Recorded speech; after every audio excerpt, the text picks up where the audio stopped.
What's up, people? Hotep Jesus. We back with another. I almost said the name of the old show, which was another uncomfortable conversation, but anybody that's not familiar, it's no longer called Uncomfortable Conversations because, man, a million people had that name already. We have since renamed this Sharp Conversations with Hotep Jesus. Before we get into our illustrious guest today, gotta pay the bills. I am a 3 to 4 time tech startup co-founder. We got Wazo AI. Had a meeting with the team the other day. We went over some UI, UX things, I guess you can say, and it looks good, man. It's gonna be a very marvelous looking project. I know it feels big brotherish. I know some people express that concern, and you know what? We are kind of big brotherish. There are monitoring factors involved with our AI. The difference is our stuff isn't hosted on the cloud. It's hosted right on the edge, so you get to own your data. Shout out to Olivia Rodriguez. She said at 6:33 a.m. in India. Appreciate you coming through. Shout out to my mods, Ken, Steph. Appreciate you for holding me down tonight. Also, Coinbits app. Been a big week. I think Bitcoin hit 14K, if I'm not mistaken, this week, if not within the past 24 hours. I know the users on our app are ecstatic. Coinbits app, only $1 per transaction, whether you buy or sell, either way, doesn't matter. And the our limits got raised. We switched banking partners. Wagwan RL. So, yeah, great things are happening over there with that app. You can set it and forget it. Dollar cost average your investment in Bitcoin, and it's the best way to do it. 3 a.m. in South Africa. Shout out to South Africa. I see y'all. Love my African people. My brothers over there. Is it all AI? I wouldn't consider the Coinbits app AI. It's very much not AI. You know, you set it to the amount that you want to invest, and it'll invest that for you weekly. And Gifitize is great for content creators. Allows you to rip GIFs and videos from Twitter, save them directly to your iPhone. Android version is in the works. We spoke to the dev last week. Give us some time. Hopefully we'll have something ready for you by first quarter 2021. But without further ado, I'm going to get ready to introduce my guest here. When I was a young tadpole, when I was a young Hotep Padawan, I was thirsty for knowledge. Thirsty, man. I would check the YouTubes, man, and if I heard somebody speak and mention one guy's name, I was devouring those videos, and I was going on to whoever they mentioned, and that guy mentioned somebody, I was going to devour those YouTube videos. If they would mention a book, I was going to buy the book. And I ran across his brother by the name of Booker T. Coleman, now known as Kaba Kamene. And the first time I ran into him, he was it's a small event. There was another brother there who was cussing a lot and had that real, warlike energy. And Kaba is very laid back, soft-spoken individual, but they balanced each other out because I enjoyed both of their energies. I enjoyed that one guy's energy who was cussing and bringing the energy, and then I enjoyed Kaba understanding that man's role as well as Kaba's role. And I started watching his videos, and then I got into the Dogon tribe video, and that video was about 3, 4, 5 hours. I don't remember what it was, but I think I watched it maybe at least twice. And I was like, yo, this the dude right here, man. This the dude right here. Now I hit Rogan. I mentioned him, and he reached out, said thank you. I meet a lot of celebrities, but when Kaba reached out, I was like, oh, my dude, my OG teacher. So without further ado, I'd like to introduce to you one of the OGs in the so-called Hotep community, Kaba Hiawatha Kamene. What's up, brother? How are you? My brother Hotep to my Hotep Jesus. Do you know how that makes me feel, man? When I hear your voice embrace me as Hotep Jesus. Oh, man, it's such an honor, man. It's such an honor. I appreciate you, brother, and I'm honored that you're honored, brother. And one thing that you said that's so important is balance. and Ma'at. Yes. And during these times that we're living in now is a perfect example of how we can begin to practice balance. Indeed. Ma'at. Indeed. She is balance and harmony and righteousness and justice. You know, she represents the concept that Dr. King often said, but I've heard it said many times, but I quote Dr. King when he said that the arc of the moral universe is long, but it bends towards justice. And another principle of Ma'at, along with justice and righteousness, is reciprocity. Shall reap what you sow. Will go around, come around. And this is what we're experiencing. And in both ways, be it positive vibration or negative vibration, nature and the cosmos will return it. What you give out, you will get back sevenfold. You give out negative energy, you get it back sevenfold. You give out positive energy, you get it back sevenfold. And so we're living in phenomenal times, to my brother Hotep. Yes, phenomenal times. And I realize that these are not the very best of times for some of us. My heart, my prayers, my invocations goes to all who have suffered during this time. Be you personally affected by these times, or if you've had a loved one that has been impacted. I feel for you, and I respect and honor your experiences. But things are going to get better. That's the one thing, Hotep Jesus, I always told my children, be they my own biological children or the children I had in my classroom when I taught in South Central Bronx. I said, no matter what you see happening, things will get better.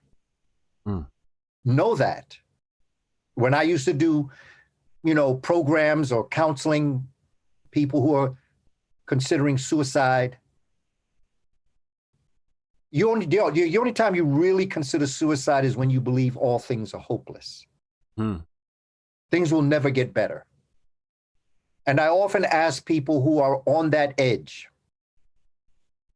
what happens tomorrow? If you should join the ancestors tonight, but what you didn't know is your greatest dreams were about to become fulfilled tomorrow. Had you just waited one more day, everything would be right for you. These are the times our people are going through, and all people, but I'm talking about our people right now. I'm speaking about peoples of African descent. Okay. It's rough, man. Yeah. It's very rough on so many different levels that we face. And we just got to hold strong and know that this too shall pass. Indeed. Indeed. Do y'all see this energy, man? This is that grand council elder energy that, man, that just sometimes you need it all the time. Shout out to Ken Thoreau, 199 super chat. He said, excited for another sharp conversation. Wasted Talent podcast. What up, Jay? 199 super chat. Halim is in the building. What's up, homegirl? Def Jules, what up? Def Jules said, this is Graceness. Yes, you familiar with Kaba. Now, we spoke earlier on the phone, and something you said to me, which was a realization I had, I want to say several years before Donald Trump got elected. And you said tonight, we can talk about culture, but you wanted to talk about what we're building, right? Can you expound on that point or reiterate that point that you expressed to me about that importance? Brother, folk that know me know I'm deep inside culture, deep inside African culture. I swim in it, I eat in it, I dream in it, I run in it. But we have to take another look towards where we're headed in the future. And, we can have all the culture we want, but there's another phenomenon that's going. It's not the strongest that survive, and it's not the survival of the fittest that continue.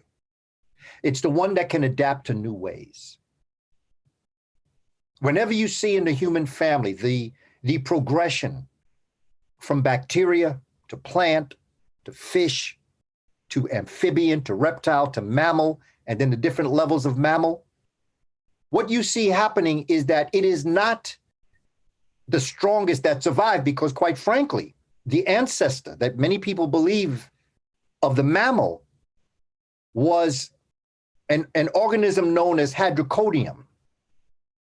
And Hadrocodium, during the time of Tyrannosaurus Rex and Stegosaurus, towards the end of the lifespan of the dinosaur, the terrible lizard, Hadrocodium was only as big as the top part of your pinky, top digit of your pinky.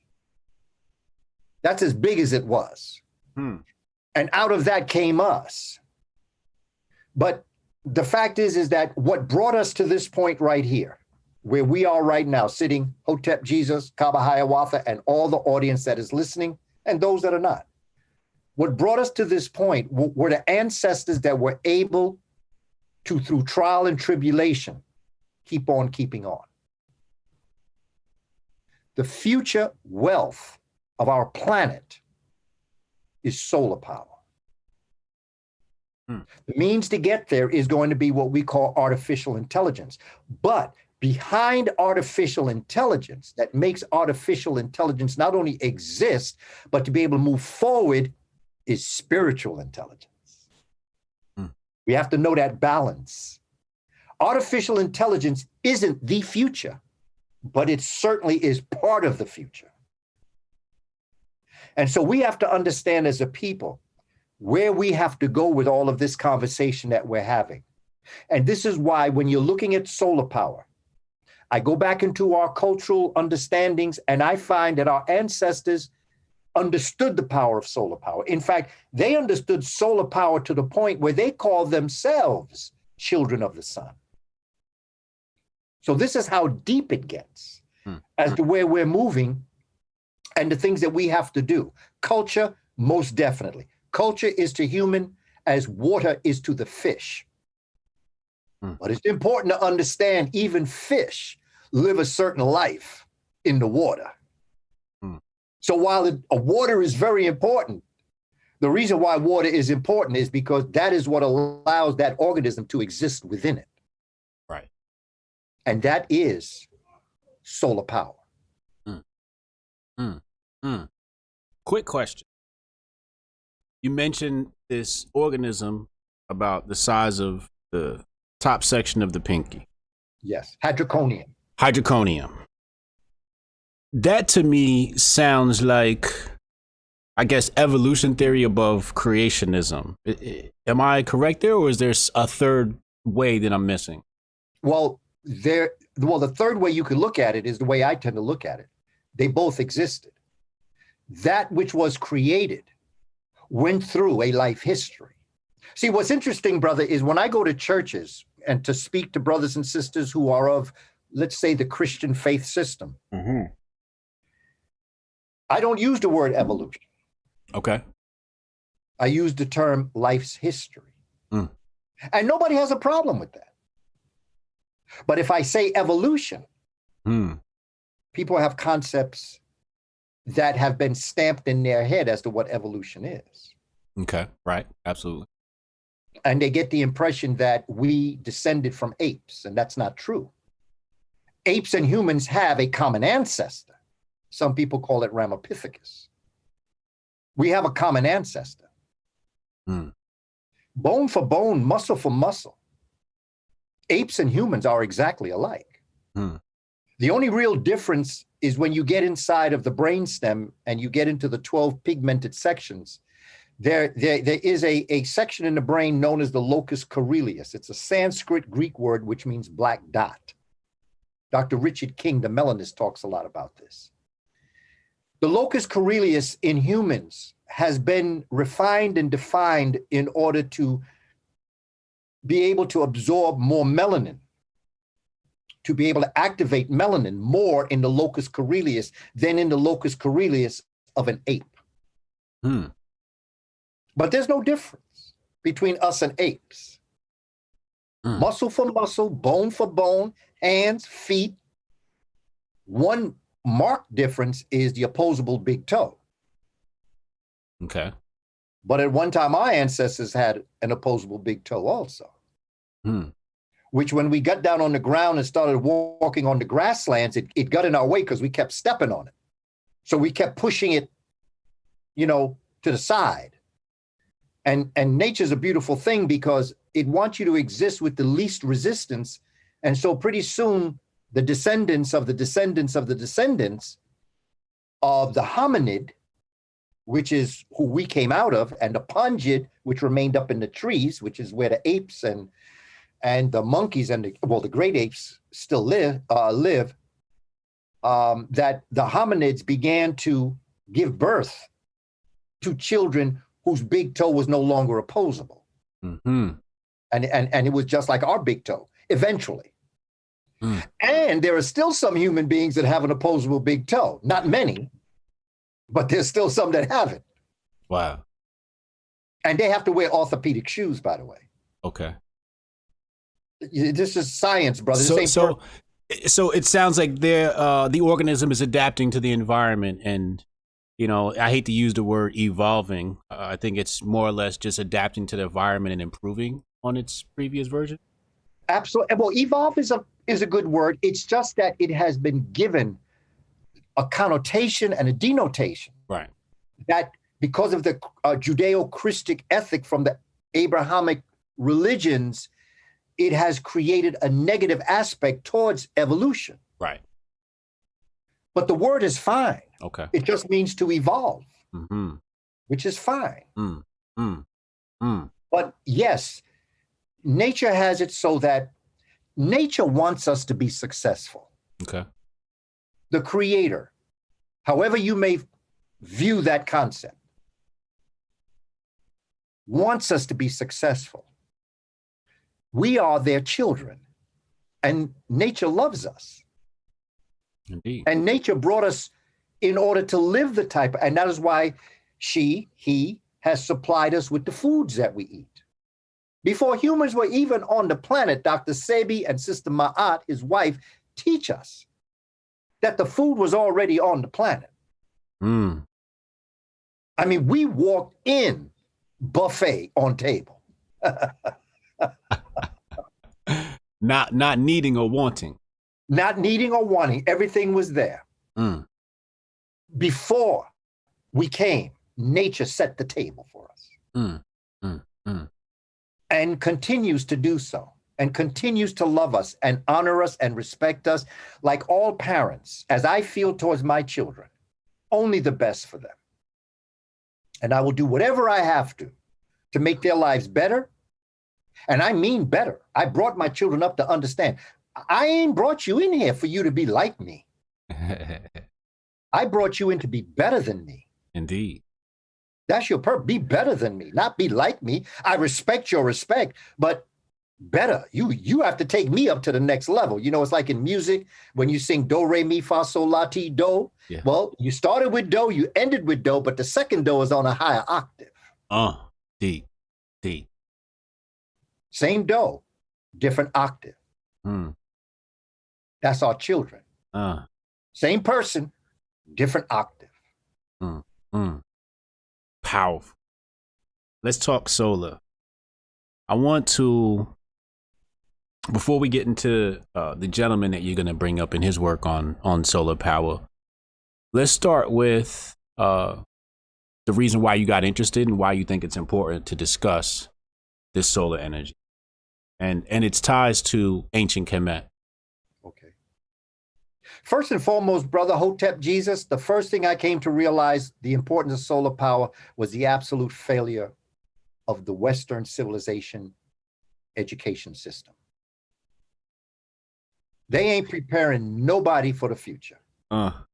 They're a business. They're an edu business. Say that again. It's an edu business. Whew.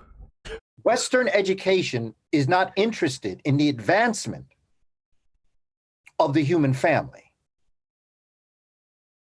When you look at the way in which the educational system is, okay, let me give you an example that I think is phenomenal, because I was working with my grandson the other day. He's 8 in the 4th grade.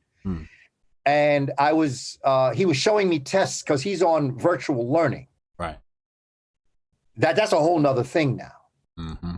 And I could do a whole nother piece because that brother's teaching me things about virtual learning. Mm-hmm. And my goodness, if I were ever a teacher in this system today, hey, I give praise to the teachers for having to adapt. We talk about it's the ones that adapt to the new way. Much respect to the teachers. Yeah. That have had to adapt to virtual learning, not to mention those teachers who may not be computer proficient. Mm-hmm. What they have to learn in order to continue this process. But the point I'm making is that in the African tradition, from what I've studied, when you went to school, the purpose of education, the idea of testing, they didn't really care about what you got right. They cared about what you did not get right. So there was no such thing as failing. It was searching. Because, okay, 10 questions, you get 8 right. Well, the most important thing about that test is not that you got 80, is that there's 2 things you didn't know. So the idea was to study those 2 things so that the next time you took a test, you got 10 out of 10. And that's the way the thought process. It's not about failing. It's about searching. Searching to make connections. It was very positive. It was something that was a dynamic relationship, a symbiotic relationship between the learner and the teacher. It was symbiotic. It wasn't antagonistic. And so when we look at education, Western education does not prepare the children for the future. I had a student in my class when I also taught college, SUNY New Paltz. Okay. Upstate New York. And I had a student that was phenomenal. She did all of her assignments. She was in class on time, attentive, respectful, always on cue, always on her square. She did phenomenal in college. She graduated from college. She called me from her job. She was a secretary in a veterinarian hospital. Now, there's nothing wrong with being a secretary in a veterinarian hospital. That's an admirable occupation. But when you spend thousands of dollars and 4 years studying something, you should have a job in that field. Yeah. Not just for your sake, but for society's sake. Because we need that genius in that area to make us a better society. Right. And for those that would be great secretaries in veterinarian hospital, you done took a job from them. There's something wrong with that, Hotep Jesus. Indeed. We're all heading towards energy, and I'll talk about the concept of energy as we move through this process. That is what makes the cosmic universe exist. It's what makes this earth exist. Energy. Everything is energy. What brought the cosmos into existence from the universe was energy. Ptah. He converted potential energy, energy at rest, into energy in motion. Okay.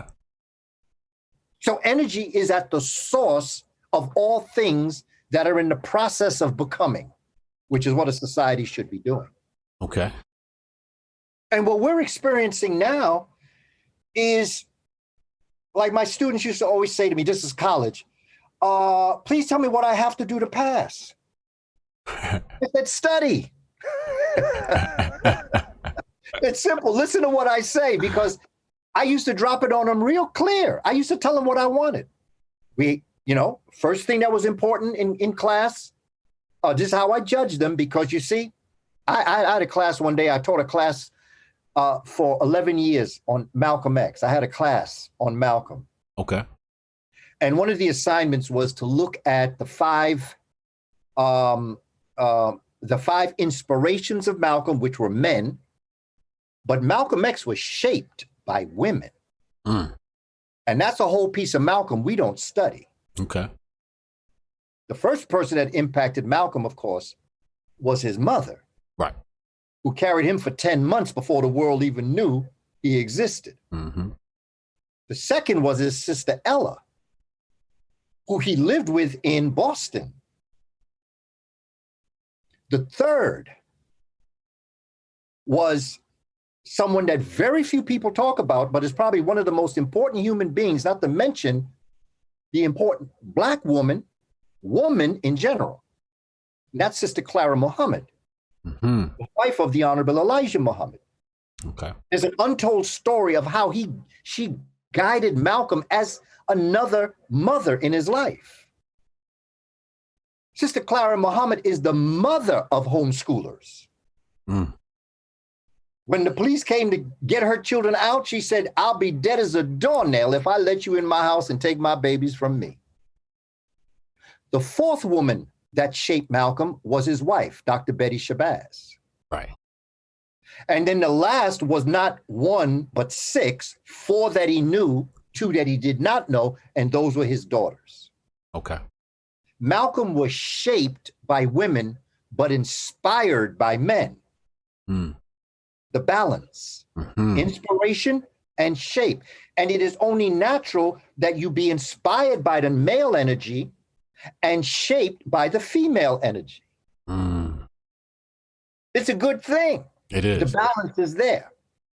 But I gave the class an assignment because I talked about the males. And the first one that we have to understand who inspired Malcolm, maybe not directly, but indirectly, was Booker T. Washington.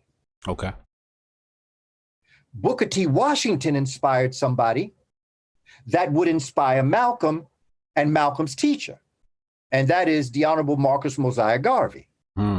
Was inspired by Booker T. Washington. He wanted to come to Tuskegee and study with Booker T. Washington to return to the island of Jamaica to create a type of Tuskegee Institute for Black people in Jamaica. Okay. When he got here, Booker T. Washington had just died. So he stayed in the States, traveled around, and eventually he would start the Universal Negro Improvement Association and what we know today as the Marcus Garvey movement. Right. UNIA, yeah. The UNIA. Now, he would inspire the Most Honorable Elijah Muhammad. But the thing is that Marcus Garvey was inspired by somebody that Elijah Muhammad literally sat at his feet. Folk may not want to admit this, but this is science. This is history. And what you say this was, Hotep Jesus? Sharp talk? Sharp conversations, yeah. Okay, then let's have a sharp conversation. Let's do it. The Honorable Elijah Muhammad was brought into the Nation of Islam by the Most Honorable Noble Drew Ali. Right. Circle 7 Quran, Moorish Science Temple. Yeah. That is it. That is what. And what was interesting is that it was his wife, Honorable Muhammad, his wife Clara, that used to go to meetings of Noble Drew Ali and invited her husband, Elijah Poole, to come to meetings with her. Okay. And so you have this Booker T. Washington, Marcus Garvey, Honorable Noble Drew Ali, the Most Honorable Elijah Muhammad, and then you have John Henry Clark and Dr. Yosef Ben Yekinen, who were his history teachers. Okay. Okay. Now, I gave an assignment to the students for them to be able to tell me a little bit about them. What organizations did they form? What impact did they have on Malcolm? Thing like that. Okay, we got the students coming. They didn't prepare their job. They didn't prepare their work. But what I noticed is they got on their phones. And they had as much to say about all those people as the ones that actually did their job. So what did that tell me? That told me that you have to change the way you teach these students. So there were three things that I demanded of my students in college. Number one, perfect attendance. Okay. I taught in the evening, 15 classes, because when you taught 2 classes a week, it was cut in half. Okay. But New Paltz is 82 miles north of where I was. So wasn't no way homie going up there twice a week with that gas and all the rest of that stuff. So I taught evening classes, 15 of them per term. Okay. So if you miss one class of mine, it's like missing 2 classes if I taught 30. Mm. You miss one of my class, your grade potential automatically is at a B. Because I wanted you in that class. And I used to tell them, look, all you got to do is cross campus. I got to travel 82 miles up here. If I can do this, you certainly can walk across campus. Right. So the first was perfect attendance. Okay. The second was I gave 3 tests or quizzes, whatever you want to call them. Okay. 25 questions. Now, see, here's in my mind, I'm talking to a new generation of students. I'm not talking to my generation. And so what I do is this. Whenever I would teach something that I knew was going to be on one of the tests, I would tell them, this question going to be on your test. That's when everybody's pen come out because they go, Right. they just daydreaming up until now, but they're going to take that. Okay, this is going to be on the test. Yeah. The week before the test, I would go over all 25 questions. And I would have their answer. But you see, psychologically, this is an African tradition. What I'm doing is I'm building on your neuronal pathways in your brain. Okay. The first thing is, heads up, this is a question. Okay. Because the only questions I asked were things that I wanted you to actually know. Because the way the education system is set up, Hotep Jesus, right now, it's a game. Yeah. It's a game. Because when you study for a test, particularly in college, you're not studying the material. You're studying your professor. You're studying your teacher, trying to figure out what's important to him or her so that you can get it right on the test. There's no way you're going to know everything in all those books. Right.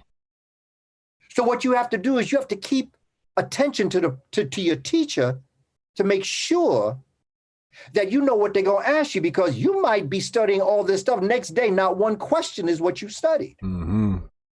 So I purposely told them, because I wasn't playing with them. I told every one of my students, I said, let me tell you something so you can understand. There's one thing I will never do. I will never waste your time. Time is the most precious thing a human being has. I will never waste your time, and don't you ever waste mine. That's how I feel in general about life. Time is precious. Yourself, Hotep Jesus, myself, and everyone that's listening to this, you are sharing with us as a group your most precious gift, which is time. You put a person on their deathbed and tell them, I can give you one thing. Whatever it is, you want money? I get you another house, get you another pair of sneakers. Most people would ask, give me a little more time. Time is so precious. I never wasted time, and I didn't play with my students. And I think that's what part of the benefit of my relationship with them was, because they understood me and I understood them. I'm not here to play with you. I'm here to teach you something. I came 82 miles. You think I come here? Because they ain't paid me what I'm worth. I didn't come here for the money. I came here because I care about you. Right. I really do. You are our future. And I want to feel like I have contributed to the betterment of the future. And so the week before the test, we'd go through all 25 questions. I would ask them any questions. They say, how do you spell this? How do you spell Australopithecus? How do you spell Homo habilis? You know? Okay, get the spelling right. Because if you misspell it on my test, it's wrong. Get it right. And then we would have the test. And then we'd go over the test, the day of the test. And then they would mark their test. And they would hand it in, and I would put it in the record books. I gave 3 of those. I had a paper, midterm paper, end term paper. But the most important thing that I told them that is going to be your grade is your notebook. Because you see, I see you on your laptop out there, okay? And I can see by the way you're looking at that screen, you are not typing notes about what I'm saying. So, hey, you want to play? And if you can get over on me, get over on me. But there's one thing you have to remember. I just left the middle school after all day teaching in a middle school. And middle schoolers believe that they invented slickness. Real talk. So every game you're going to try to play, they've already tried to play on me. Yeah. I'm ready for it. The notebook was the most important thing because when I saw your notebook, that told me exactly what you got out of the class. And it's upon that the ultimate grade came. Okay, you could be here every class, and you could have done very well on every quiz. And you handed in your midterm and your end term and everything else, but your notebook is going to tell me what you got out of this class. Wow. And I used to tell them, I had students used to write rap. They would rap their notebook. Some drew pictures. I said, I'm not telling you have to be scriptic about this. You don't have to write everything I'm saying. I taught them how to do web notes, where you can put the main idea in the middle and then give off lines, and say history, geography. And then from history, you talk about history, geography, you talk about geography. It's called semantic webbing. Okay. Because this system is not prepared for the students. This system we're in now, Kindle and Amazon are about to put the college campus bookstores out of business. Yes. Can we backtrack real fast? Sure, brother. You said something about the students. You said one set of students came with their phone, and there was a difference between the two. I forget what that was, but can you talk to that point, what you said there was different between those two? Some of them were on their phone in class. What, just messing around, you're saying? Well, yes, no, they were looking for the information that they had not done their homework. Oh, so they're trying to Google for the answers that you told them to be prepared for. Okay, I got you. They're Googling Noble Drew Ali. They're Googling Booker T. Washington. Because they didn't, in my day, if I didn't prepare myself, I was in trouble. Right. But when you got your phone with you, you got everything you need. Yeah. We're not teaching to that mind. We're still teaching to the minds that we had 40 years ago in college. Okay. There's a whole nother world out there. So when I saw that, I had to adapt my expectations of the students, because I came to realize, listen, they could not do anything when they get back to their dorms and still come to class and act like they prepared. Yeah. There's a whole new world. So how did you adapt to that? Was that like what that notebook meant? Like that changed everything. And also, brother, let me tell you something else. The midterm paper, the end term paper, I said, look, I don't want no more than 3 pages. Wow. Because I know for a fact when I was writing papers and I gave you a 25-page paper, I know for a fact that 22 of my pages was fluff and only 3 mattered. So give me the 3 that matter. Don't give me that 22 because I ain't got time for that. Remember, time is the most precious thing I have. I don't feel like reading your papers when there's fluff. Yeah. And the students used to say, your class is one of the most difficult classes I have because you make me think. They could hustle the other professors. And I used to tell the professors, people in the Black Studies department, that's where I was. And I would tell any professor that would listen to me, I say, look, let me tell you something. If I had my way of paying teachers, the highest paid teacher would be kindergarten teacher. Because I started as an early childhood teacher. I was a kindergarten teacher in New York when I first started. Okay. My primary license is early childhood. So, I used to get down on the floor and read to the children. I used to have to walk them to the bathroom. Yeah. And the female kindergarten teachers would take the girls and I would take the boys and we'd go to the bath. We called it bathrooming the children. Okay. Child fall in my classroom, I'm scared. Yeah. Get a little knot on the head because I know mama coming in tomorrow. Mama gonna say, where were you when my baby fell? Why? What? You're not watching the children? Yeah. Now in college, I tell the professors, I said, now in college, if a student come down the stairs and trip and fall, you say, get your, get up off your ass, you clumsy, get up. You don't have to care. Kindergarten teachers are on call. As long as the children are in your presence, you're on call. And ain't nobody want to hear nothing. And I tell professors all the time, look, if you really want to understand teaching, if I had my way, before you could ever get to a college professorship, at least a term in each grade, starting with kindergarten, now with pre-K. Start there and work your way up to college. Because one of my successes, Hotep Jesus, was the fact that when I looked out in my class and I saw that 19, 20-year-old in my class in college, I knew exactly what they looked like when they were 5.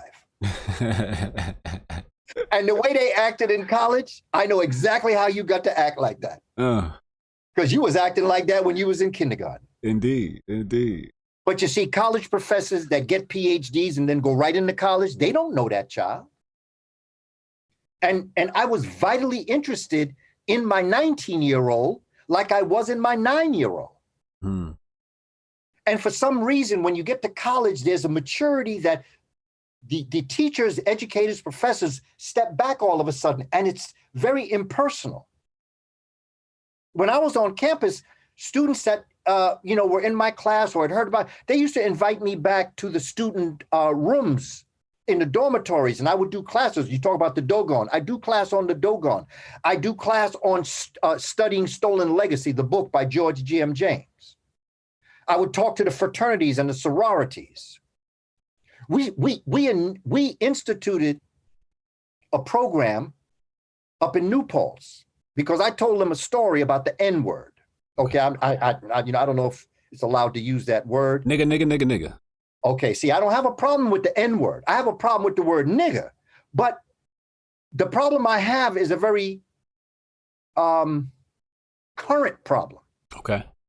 Because the word is sacred. It's a sacred word. And I always begin talking about the word nigga. I tell a story about this Russian woman that goes to Tibet and studies Buddhism. And she brings back to Europe, she's Russian, she brings back to Europe the symbols and signs and the philosophies of Buddhism. Okay. And there is a non-commissioned military person in the German army that grabs a hold of one of the symbols. This symbol represents balance. It represents an elliptical galaxy. It represents the power of Ma'at, in a sense. When you curve it, it becomes the yin and the yang in Asia. Yep. And he emblazons this symbol on flags and on uniforms. And he begins to interact with people, a particular group of people, that he is a monster. He creates great pain for these people. He murders them. He puts them in chambers. And every time these people are being hurt, they see this symbol.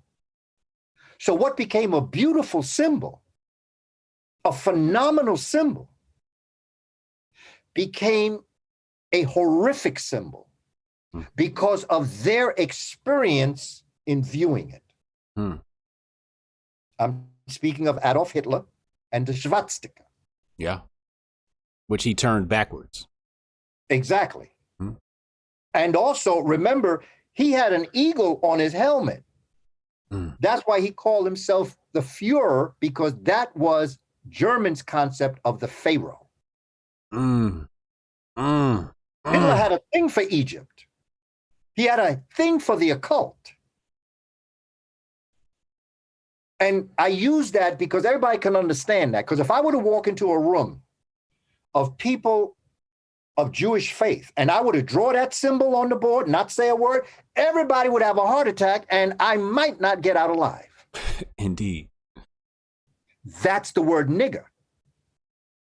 Nigger is not a word, it's a sound. Ngr, ngr, Ngola, Mendingo, Ngo, Naga, Neter, Negus, negusti, unga. Unga is a sound that comes out that evokes a deep. That's why the N is the 14th letter of the alphabet and the M is the 13th letter, because the M and the N following behind each other. That's why they look so much alike in the script. Mm-hmm. Is the only sound we make. The letter M is the only sound we make where your mouth must be closed. Indeed. Every other letter we sound, A, B, C, D, E, F, G, H, S, T, K, Q, R, S, Z, our mouth is open. But to say M, mother, And then from comes It's sounds that you're dealing with in language. Right. But Western civilization never got the memo. That is why the Greeks are caught up in Greek letters, where they got from Africans that were dealing with the symbols. Okay. But the symbols came from the sounds. Language is sounds. Yeah.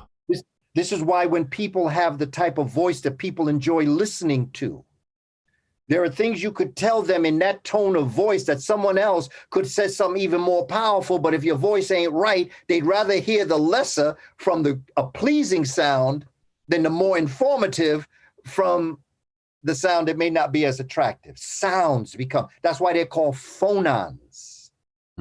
Sounds. So we're caught up in this word, and so you can't call them Romans and you can't call them Italians because they did not exist at this time. These are Northern Germanic tribes that are coming down around the 300 BCs that are coming in contact with North Africa in a country called Etruria, where it is the Etruscans that are living there. And these Etruscans and Etruria is what we today call Italy. Okay. The original people living on what we call the boot were black. Uh-oh.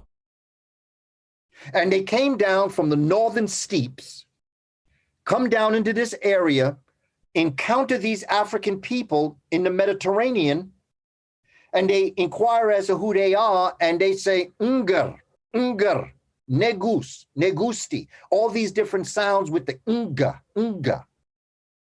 So they did not have a language until they enslaved the Greeks. So what they did is they took this word and put it in their vocabulary, and it became, they could not pronounce the way in which Africans spoke, so they adjusted it to their own, and Unger became Negro.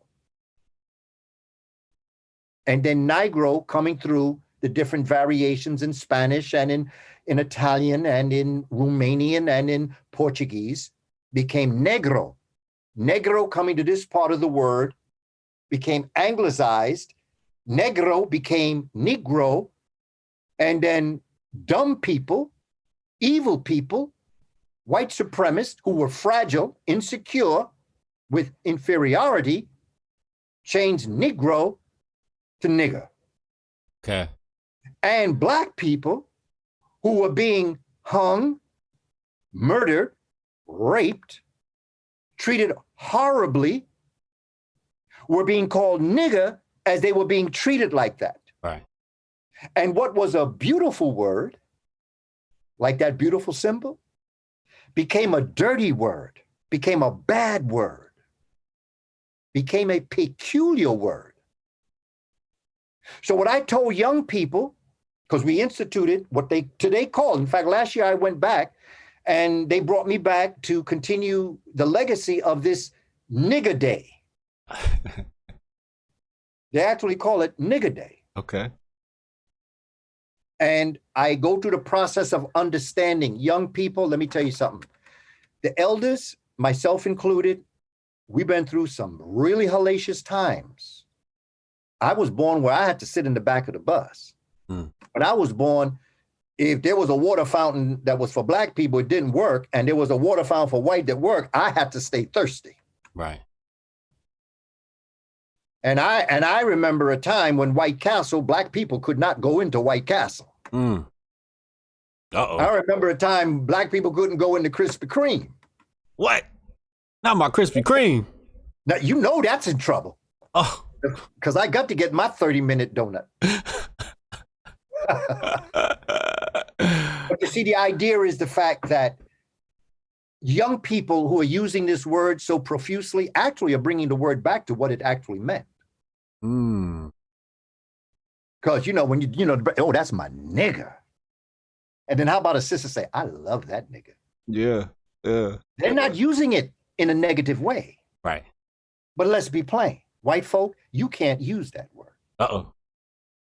You can't use that. Don't tell me because you hear me use the word that you can use. You can't use that word.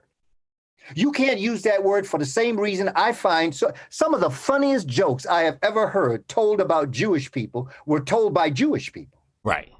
But if I told that joke, it wouldn't be funny. Why not? Because I am not of that group.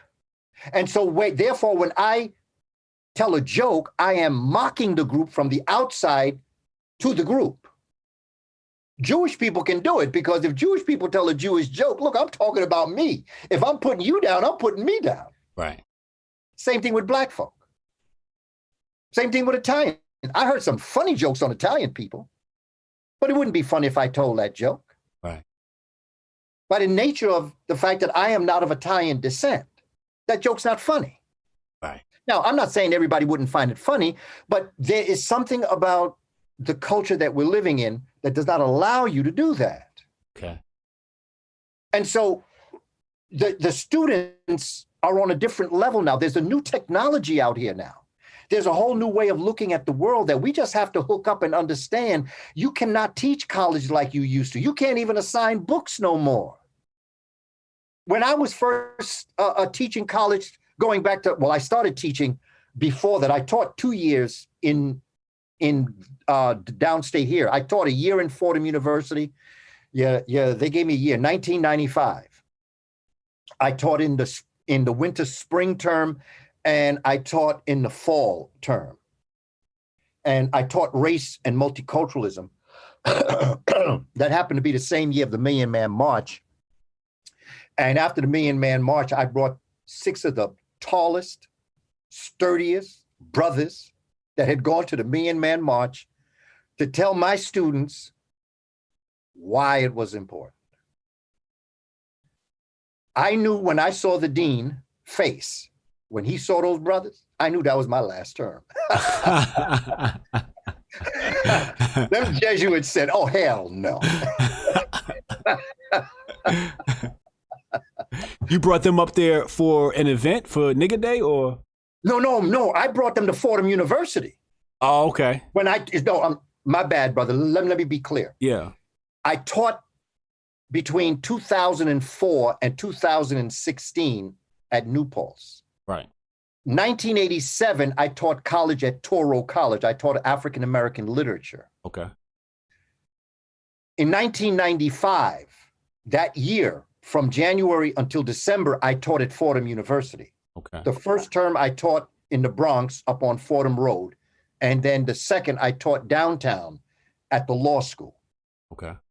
So the story I'm telling you is that in 1995, when I taught at Fordham University, that was the same October that the Million Man March occurred. Okay, I'm following. All right. And right after that Million Man March, I brought 6 brothers into the room to talk to my class in race and multicultural education, primarily people of European descent. Okay.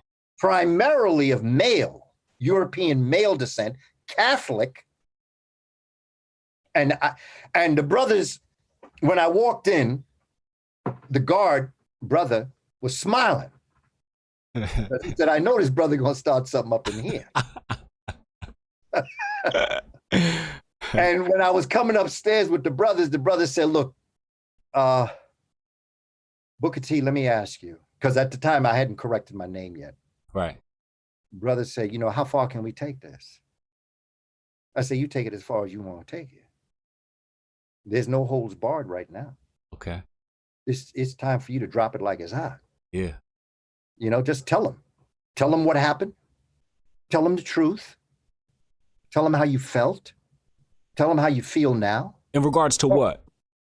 about the Million Man March. And Okay, about what you so heard. they're going to be coming to this class to explain about their experience at the Million Yes. Man March. Okay. Yes. Because I taught race and multiculturalism. I said, this is a perfect time Right. to bring some brothers up in here and tell these Jesuits exactly what's going on. Right. And them brothers dropped it, boy. They were articulate. They were expressive, to the point, clear, concise. And it frightened the hell out of white people. In the class or outside the class? Both. Or both? Okay, both. Wow. Okay. From the moment we walked in the building, because, you know, like that don't happen because a lot of, okay. Especially in 95. Yeah, you're talking 95, October 1995, end of October. Yeah. Not yet Halloween. Yeah. Not yet now. Yeah. Could have been last week. 15 years ago to the day, practically. Man, these folk were no, man, 25. 25, you're right, my bad. No, it's cool. I just want to get the numbers right. Right, yes. You know, you're talking about a generation ago. Yeah. There are people that are watching this that may not have been born Facts. when this happened. But what I saw was a fear. But in my head, I kept saying, but these brothers did not say anything that should create a fear. Okay. So why are they afraid? And it was amazing what I experienced. It was phenomenal. My educational career, Hotep Jesus, was, it has been eye-opening and understanding, and that's what I bring to your program, to this discussion, are not just things I've studied, but things I've experienced. Yeah, yeah. So what do you think that fear was rooted in? Why do you think they were afraid? Insecurity and deeply steeped inferiority complex, fragility. Because these brothers were strong physically or mentally? All of it. All of it. They were in presence. And they never experienced that before. They never experienced it, or every time they experience it, they get the same feeling of inferiority and insecurity. Because all the stories that they daddies and granddaddies told them about the inferiority of melanated people, they've come to realize they lied. They lied. They lied to make you feel better about yourself. When all they had to do was tell you to be your best, you would never have to have had that. Yeah. And that was your last time at that university. That was your last term, yeah. Last term. Oh, it, right? But you see, I didn't care. Right. And I've never really cared. Yeah. Because I've always been on my hustle. Right. And by that, I mean, I always had ways of being able to make money. Okay. Not rich, but I always had a way to pay the rent, take care of the children, take care of my wife, take care of the survival. I lived for human beings, all of us. There are two levels. Dr. Edwin Nichols talks about this. There's a survival mode and there's a thrival mode. Okay. This society tries to keep everybody in the survival mode. Right. Always surviving, always trying to pay the rent, always trying to find ways to feed the family. Because as long as you are surviving, you cannot thrive. And as long as you cannot thrive, you cannot compete with them. And you can't innovate. You can't, because you're too busy trying to figure out the present. You can't think about the future. It's not that you can't. See, they say black people don't have the capacity to think. It's not that black people don't have the capacity to think of the future. Damn, I'm trying to think of right now. Right. I don't have time to think of tomorrow when I'm trying to get through today. Yeah. Because you're always in survival mode. We're always in survival mode. Once we get to the point where we can survive and then get a little something, then you're in the thrival mode. And as you get into the thrival mode, you get to be more thrival and more thrival. Because once you get there, you're in a real strong place. because it's only up from there. Now you can get knocked back down, but the bottom line is that if you got the right thing going, once you get out of that survival mode and you get into a little bit of thriving where I can pay the rent, I got food on the table, I'm taking care of my children, they're very comfortable, I don't have to worry about suffering or anything like that. Once you get there, the next step is your first step in Thrive. Okay, now we can go to the movies on Friday. Right. Yeah, now I can download that DVD or something like that. Yeah. You know? Because all my life, man, back in the day, I used to sell tokens so that I could buy dinner for my family. Tokens? What do you mean? Subway. Oh, yeah. See, I'm sorry, bro. The Subway tokens. Right. Subway token. Yeah, they had a little hole in the middle. Yeah. Yeah. Well, even after that, when they had the solid ones, yeah. But it's the tokens, right. And there was a time you could sell them back. Really? And get your money back. Oh, okay. Back in the day. Yeah. And there were times that I would walk home from work to be able to cash in my token to buy food for the family. And I was a teacher. So it's not like I didn't have a job, you know? Right. But, there's such a thing as the working poor. Right. And so we as a people have always been in survival mode. Mm-hmm. But once we get into thriving mode, that's it. Mm-hmm. That's it. Mm-hmm. Once we get a respect for finances, once we understand finances, ain't nothing wrong with having money. In fact, it's a beautiful thing. In fact, Black folk live very luxuriously. Black folk, they'll show you on Tarzan and all those movies I grew up in, they'll show you Africans with loincloth on. But they show you Black folk during the day. Well, go over to Orchard Beach or Venice Beach in California. You're going to see people in loincloth too. They're called bathing suits. But later on, they don't show you that African that was in a loincloth in the heat of the day with that luxurious kente cloth on at night. Talk to him. You see, they only show you the African during the day with the unga, bawa, bawa, unga, that language that, people don't even, that's nonsense. Yeah. Black folk don't talk like that. Black folk have been able to communicate before the Eurasian ever existed on the planet. We gave the world language, context, grammar, rhetoric, logic. We gave that to them, and they still didn't get it right. To this day. All this stuff that we're going on right now, all this big election, this is a war between rhetoric and logic, which is the art of persuasion. Rhetoric is bullshit. Okay.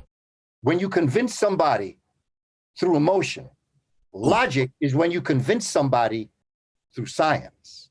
Okay. So they got people out here trying to make you think rhetorically.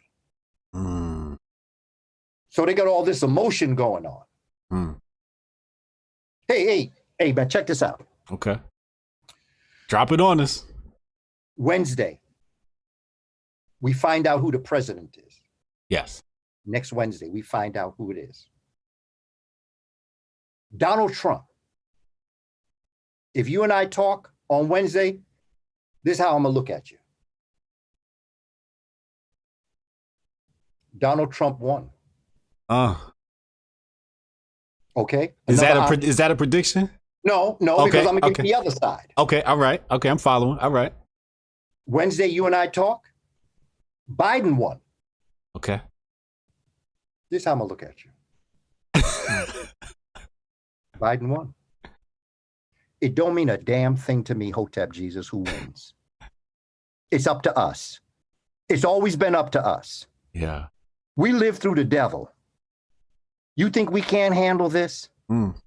Stop it. We have to grow. We have to grow to a mind to understand something. Harriet Tubman never worried who the president was when she was on the Underground Railroad. Yeah. Nat Turner did not say, oh, damn, should I do this now? Who's the president? Right. What are we waiting for? Dr. Clark used to teach us this concept about the Messiah complex and ego starvation. Okay.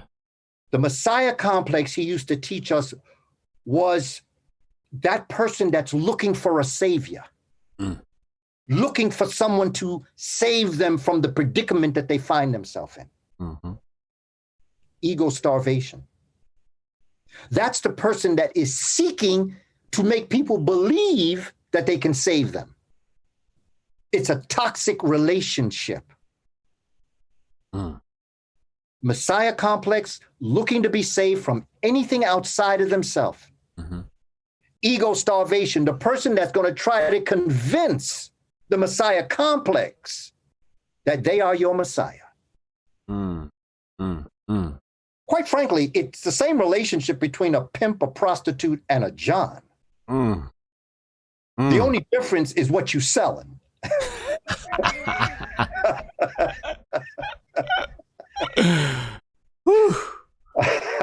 I like how you put that, ego starvation, because I wouldn't think about it like that. Oh, yeah, man. Ego starvation, man. Looking for the applause. Hotep Jesus, and to those listening to this conversation, I spent my life trying to stay in the background. I spent my life. Dr. Clark used to always say to me, he used to say, look, man, you can accomplish whatever you want as long as you don't run out in the street and tell people what you're doing. He said, the more popular you become, the more power you lose. And I lived my life doing things behind the scenes up until Hidden Colors. Right. That's when I got into.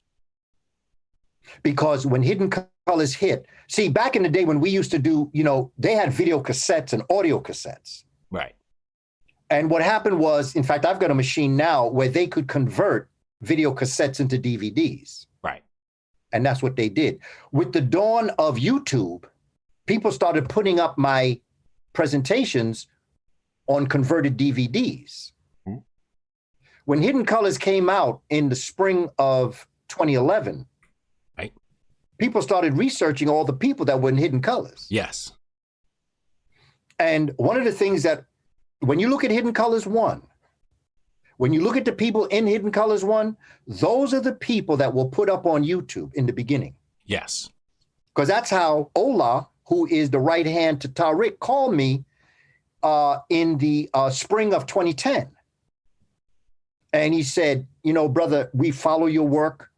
There's a brother out in California wants to do a film and he'd like you to be in it. It's called Hidden Colors. And he said, are you interested? And I said, sure. And so somewhere like going into the fall, they called me. We arranged for them to come up to a class I was teaching in Harlem on 123rd Street. And in fact, when you look at Hidden Colors 1, you're watching me in the classroom and my students are behind the cameras. Okay. Because I invited them to come to my class. So I said, that's the perfect time to film me because, this space is mine. I'm in a school. I'm running my own class. My students will be there. I know they'll enjoy it. Yeah. So come on up to my class. It was on a Thursday in December of 2010. Okay. And after Hidden Colors, ancestors and the creator said, no, brother, we're pulling you out. People got to see you now. Man, I can't pick my nose. I can't scratch my butt. I can't do nothing in public. People be taking pictures. And that's what Dr. Clark meant when he said, the more popular you become, the more power you will lose because people are watching you. There are things you can't do anymore. There are things I can't do anymore. And I'm not talking about, picking my nose, things like that. That's separate. Right. That's a joke. Right. I'm talking about real things I used to do. I'm going to write a book about what I did. But I tell people all the time, I ain't writing my autobiography until I'm too old to care what people think about me. Right. Because right now, 20 years, man, look, I'll be dead 20 years. If they find out what I've done on this planet, they'll exhume my body. The judge will say, bring that up into my court. They'll exhume my body, bring my casket out. Judge will say, death penalty. The lawyer say, but Your Honor, he dead. Well, just put the casket in a prison. I'll give him life and death. I can't do that anymore. There were things that could be done. And I'm not talking about crimes. Please understand that. Right. I ain't talking about crime. I'm just talking about things you can do. Yeah. Ways in which you can move your people to certain points of understanding. Yeah. That you just can't do anymore because people are watching. Right. Now, that's a beautiful thing. And I appreciate that recognition. And I do not take advantage, nor do I in any way believe it anything other than a blessing. I'm just saying it's a different way of living now. Because back in the day, I could do stuff. I could walk through the community and people would not recognize me. And that's where Hotep came from. See, folk don't really understand the origins of that word Hotep. Okay. So now we got these concepts of Hotep nigger and all the rest of that stuff. Yeah. Folk don't understand Hotep. Hotep came in the 70s. It came through groups of Africans going to Kemet or Egypt for the first time. Sister Raketi Wimby and Jacob Carruthers, Maulana Karenga, talking about Medu Neter. No more hieroglyphics. Medu Neter. And they gave us a word that meant peace. Not just peace, eternal peace. Do you know what it is, Hotep Jesus, to live in eternal peace and bliss? That feeling, we ain't felt that in so long. But imagine what bliss is like. Imagine what it's like that you know that you're going to eat. You don't have to worry about food. You don't have to worry about lodging. You don't have to worry about your children playing in the neighborhood because ain't nobody going to mess with them. Strangers can walk into your into your community and never worry about being attacked or murdered. African people lived like that one time. Right. And they created a word for that. It was Hotep. Imhotep, Emhotep means I come in peace. Yemhotep. Shememhotep means I leave you in peace. So you and I encounter each other. I say to you, Emhotep. You say to me, Emhotep, which means, hey, brother, I come in peace. And then when we depart, we're going to leave each other. We say, Shememhotep. Shememhotep. Means I leave you in peace. I came to you in peace. I'm going to leave you in peace. You know, the beauty of that feeling hit us back in the 70s when we were going to Kemet for the first time with Dr. Ben, Richard King, Asa Hilliard, Tony Browder. Okay. And when we would encounter each other, we would say, Hotep. Okay. And Hotep created an entire environment like, yo, you know Hotep, you know what Hotep mean? Whoa, you brother, you're a sister, Hotep. It was like being in an oasis in a desert of hate and evil. Ooh. That was what Hotep means. In that moment, we had that peaceful bliss. We did because we came upon a person that knew something. And where we were at that time, that was bliss. Not bless, it was bliss. Nirvana, the nun, the beginnings of all and everything. Hotep was a sacred word, just like nigger was. But somebody came along and dirtied it. Somebody came along and wanted to make it so that we wouldn't wish each other eternal peace. So they made it a joke. They made it something that I'm ashamed to talk about. Hotep was a sacred sound. Even if I were in a room and I'd be in a certain section and somebody else would be in another, and all of a sudden they might be speaking to each other. They say, Hotep, oh my God, I'm looking at him now.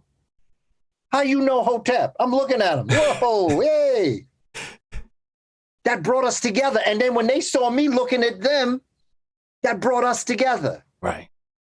It was like a cosmic glue. That's what Hotep was. Right. And man, we lost that. But we got it because I still say Hotep. I don't care what anybody, that's why I say Hotep Jesus. Because that means something to me. It means something to me because I know what it meant to us back in the 70s when we were scratching out of this. And then coming Dr. Theophilio Benga and Dr. Sheikh Anta Diop from Senegal. And then came the writings of Ivan van Sertima. They came before Columbus. There was an explosion. In New York City, they had First World Alliance that brought in Dr. Naeem Akbar from Florida, dropped the knowledge on us, brought some of the greatest minds the world has ever known every Saturday from 4 to 6. 145th Street and Convent Avenue in Harlem. Man, that was a golden age. And out of that golden age came a word that meant eternal bliss and peace to you. Peace be upon you. That's where assalamu alaikum comes from. Wa alaikum assalam. That is where shalom alaikum comes from in Hebrew. Peace. And that's the greatest thing that any human being can offer another. You are safe in my presence. Peace. You have nothing to fear from me. Hotep. Dang. Powerful. You know, it's like, it's touching me because I watched them dirty it. At a time when our community was hurting, we lost Mike Brown, Trayvon Martin.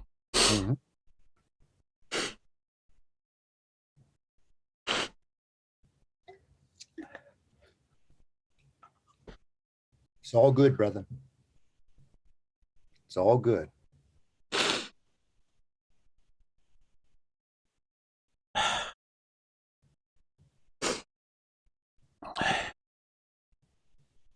And I couldn't let him do that. I couldn't let him do that. And then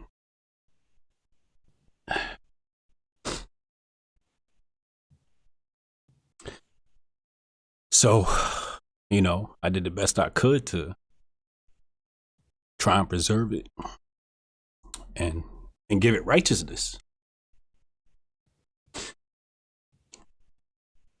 And then I hit Rogan. And that was a big part of my life. And then I got in contact with you through that experience on Rogan.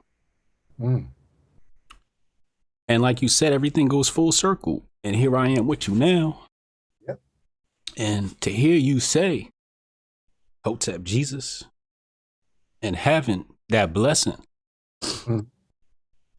knowing we're not alone in this fight, it's just truly touching, man. Oh, yeah. Truly touching. Oh, yeah. Oh, brother, you're not alone.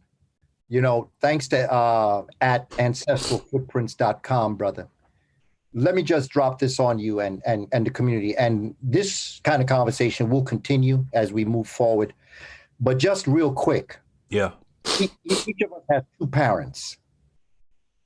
Each of us has 4 grandparents, 8 great-grandparents. We just talked about a couple of generations. But if you go back 20 generations, your 20 generations, my 20 generations, everybody that's watching this program, if you went back 20 generations, which basically, if you look at 20 years as a generation, you're dealing with 400 years. In dealing with 400 years, I'm taking you back, this is 2020, I'm taking you back to 1620. Just to 1620. That ancestor that started this process that brought you into existence, Hotep Jesus, and every generation that followed, if you added up all of those human beings that you carry within you since 1620, you are carrying 1,048,576 human beings in you.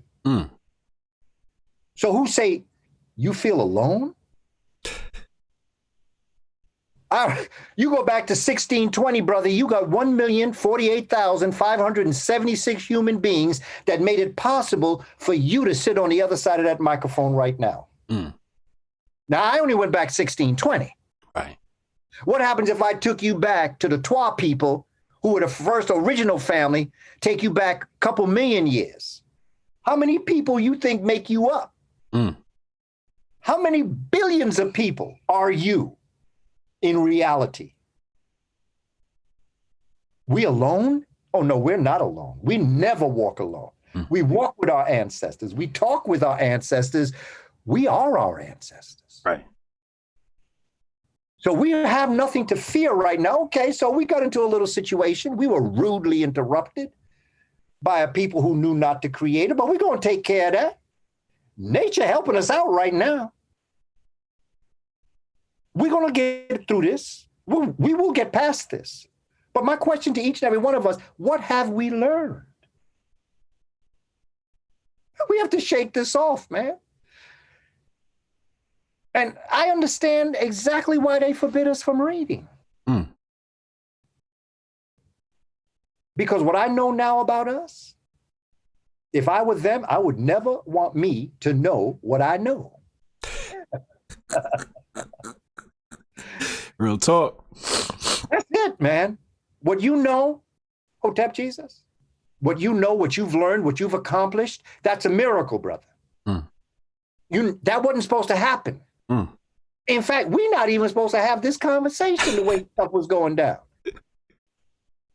First of all, we should never have been able to read the manuals that taught us how to get on the computer in the first place. Mm. They knew what they were doing when they forbid us from reading. And you know, if I were them, I would have done the same thing. Except I would have done one thing different. When black people were so-called free in 1865, I would have lined up all black people and killed them. Mm. Because I would have seen this day coming. Mm. And now this day is here. And they don't know what to do. They thought they knew what they were doing in 2016. They think they know what they're doing in 2020. But remember this, on Wednesday when you see me, brother, I'm going to be like this, or I'm going to be like this. Ain't nothing going to change until we change. Indeed. Indeed. We waiting for someone to come and save us, brother, not realizing that we are our own saviors. And Jesus saves those who save themselves. Mm. In fact, each of us is Jesus having a human experience. Mm. Mm. Expound. We are the creator having a human experience. Each and every one of us is the grounding of exactly what the creator is made of. Our purpose was to be able to search within ourselves to realize that we are the creator having a human experience.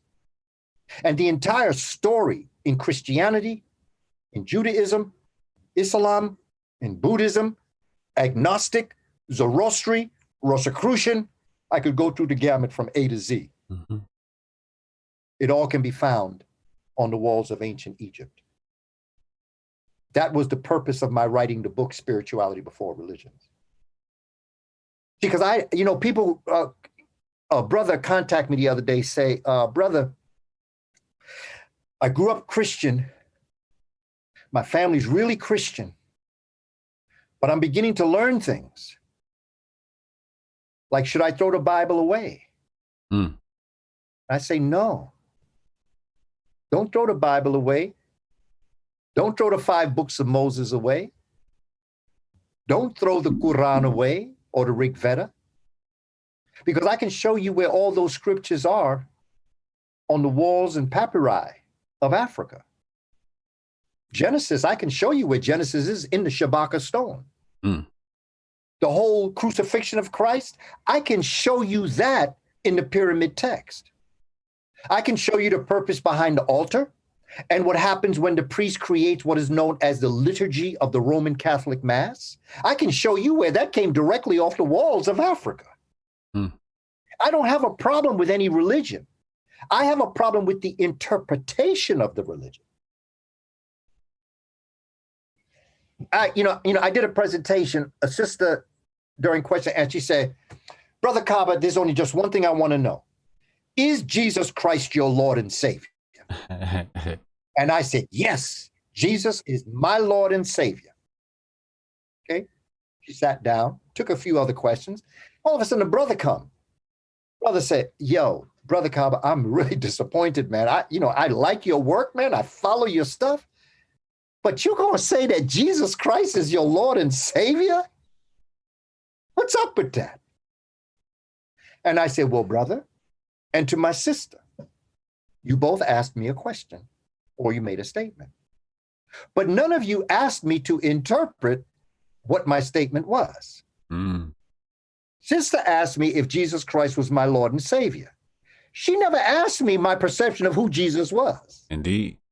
I said, now you came and you heard me say that. You never asked me, well, brother, exactly who is Jesus? Exactly. I said, now let me tell you who Jesus is. I'm Jesus. The sister almost had a heart attack. And the brother looked kind of quizzical, but they both understood my point.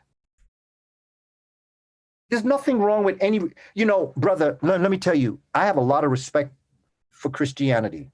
My brother, my teacher, Dr. Amos Wilson, he used to tell us that, great psychologist, he used to tell us that a great organization solves its people's problems and meets its people's needs. Right. The Nation of Islam solved Black people's problems and met people's needs. Look, Reverend Ike's church solved people's problems and met people's needs. Daddy Grace, the Honorable Elijah Muhammad, the UNIA, any organization that was successful met the people's basic needs. If you were hungry, you could find someone that would feed you. If you were naked, you could find someone to give you some clothing. Right. If you have a house, they would find a place where you could stay. And they would not strip you of your humanity or your dignity while doing it. They met your needs and solved your problems. On the plantations of the colonies, Christianity solved our people's problems and met our people's needs. That story of Jesus, this poor man didn't have nothing. This brother so poor, he used to walk the earth with one sandal at a time. In all of my study, I grew up Roman Catholic, and all of my study of biblical texts, New Testament, I never heard Jesus say, I'm going home. If I were to look for Jesus today, I'd go underneath the Bruckner Boulevard Bridge. If I was looking for Jesus today, I would go into a shelter because that's where Jesus was. First of all, when the brother was born, they had to put him in the barn. There's no room in the inn. You got to marry Joseph. You got to go to the barn. So I knew something was up when he was born in the barn, and I was living in the project. Jesus and I had something in common right there. Right. And then he was just born, and Herod is chasing him across the town because he wanted to kill him. If that's not George Floyd, I don't know who is. And so this Christianity served a purpose for our people who were in pain. Many of us would not be here today if it wasn't for Christianity. No matter what that belief system was, it gave us the psychological ability to be able to endure the pain and the torture of living with living devils. It gave us that power. But here's the country. However, when an organization no longer solves your problems and meets your needs, whenever a spiritual system no longer solves your problems and meets your needs, it's like carrying the boat on your back after you cross the river. What was once your vehicle of escape becomes the object of your burden. The boat was meant to be docked.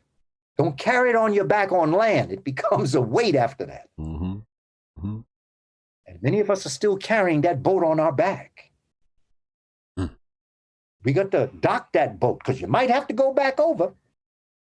Dock it, but don't carry it on land. Mm. Mm. So I have no problem with religions. I respect Christianity. I might not be here. My daddy from Alabama. I might not be here. One of my ancestors might have committed suicide. Mm-hmm. One of my ancestors might not have been able to develop themselves, and things would have happened where I would not be here today. I don't curse Christianity. I say, let's reinterpret it with an African eye. Mm. And that's why I wrote Spirituality Before Religions. I wanted to look at spirituality. Who were we before we organized ourselves into these band and gangs? Because everybody can say what they want to about the Bloods and Crips, but religions are also gangs. Yes, yes, indeed. Police department is a gang. Yep. The fire department is a gang. Mm-hmm. Sanitation is a gang. The difference between a gang and a social organization is your intentions. Mm. So these are the types of things as we move forward, Brother Hotep Jesus, that we have to start thinking about. Mm-hmm. Mm-hmm. I like calling you Hotep Jesus, brother. Do you? Yeah, man. It's a very interesting, you see, because I'm into sounds. Yeah. You hear the word Hotep come out one way and Jesus another. I like it. Thank you. Yeah, when I first heard it, somebody who was trying to use Hotep as a pejorative actually gave me that name. Okay. They said, you think you some type of Hotep Jesus. And when I first saw it on Twitter, it just hit me. And I was like, yeah, I am Hotep Jesus. Absolutely. Absolutely. And when you get deep inside of the meaning of both words, you come to understand, I like that. So, a lot of times people think they insulting you, but we're living in very interesting times. Because when a fool calls a wise man a fool, that's a compliment. Mm-hmm. Mm. I'm worried about when a fool calls me intelligent. Mm. Mm. So keep coming after me. Let me get into some super chats here. Chad Lemoyne, what up, Chad? 999 super chat said, I'm gonna have to catch the rest of the replay. Hotep to the people, blessed to two great men. Hotep Saxes, $20 super chat. Appreciate you. Kent Thoreau, he said, so many germs being dropped tonight. Thank you both for making the time already, man. Christian Gomez said 2222 for having him a second time. I appreciate it. A worthy guest. Much respect, Professor. You inspire me. Yeah, Dr. Kaba Kamene is the first individual I've ever had on my channel twice. And that is on purpose. Craig Gilbo Jr., he said, much love to OG Kaba. If we have time, can you please briefly break down why we have Black History Month? All right, we'll get into that and then we'll move into solar energy.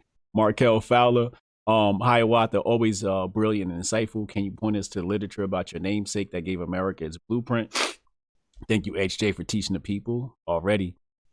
Aztec Mecca, Hotep to the people. Grateful for these convos starting from the beginning, but wanted to show some support. What up, Aztec? Appreciate you. Psych L Variety, Hotep, Halima, Wa Alam Alaikum, Assalama, Wa Mutula, Wa Baraka Tuhu.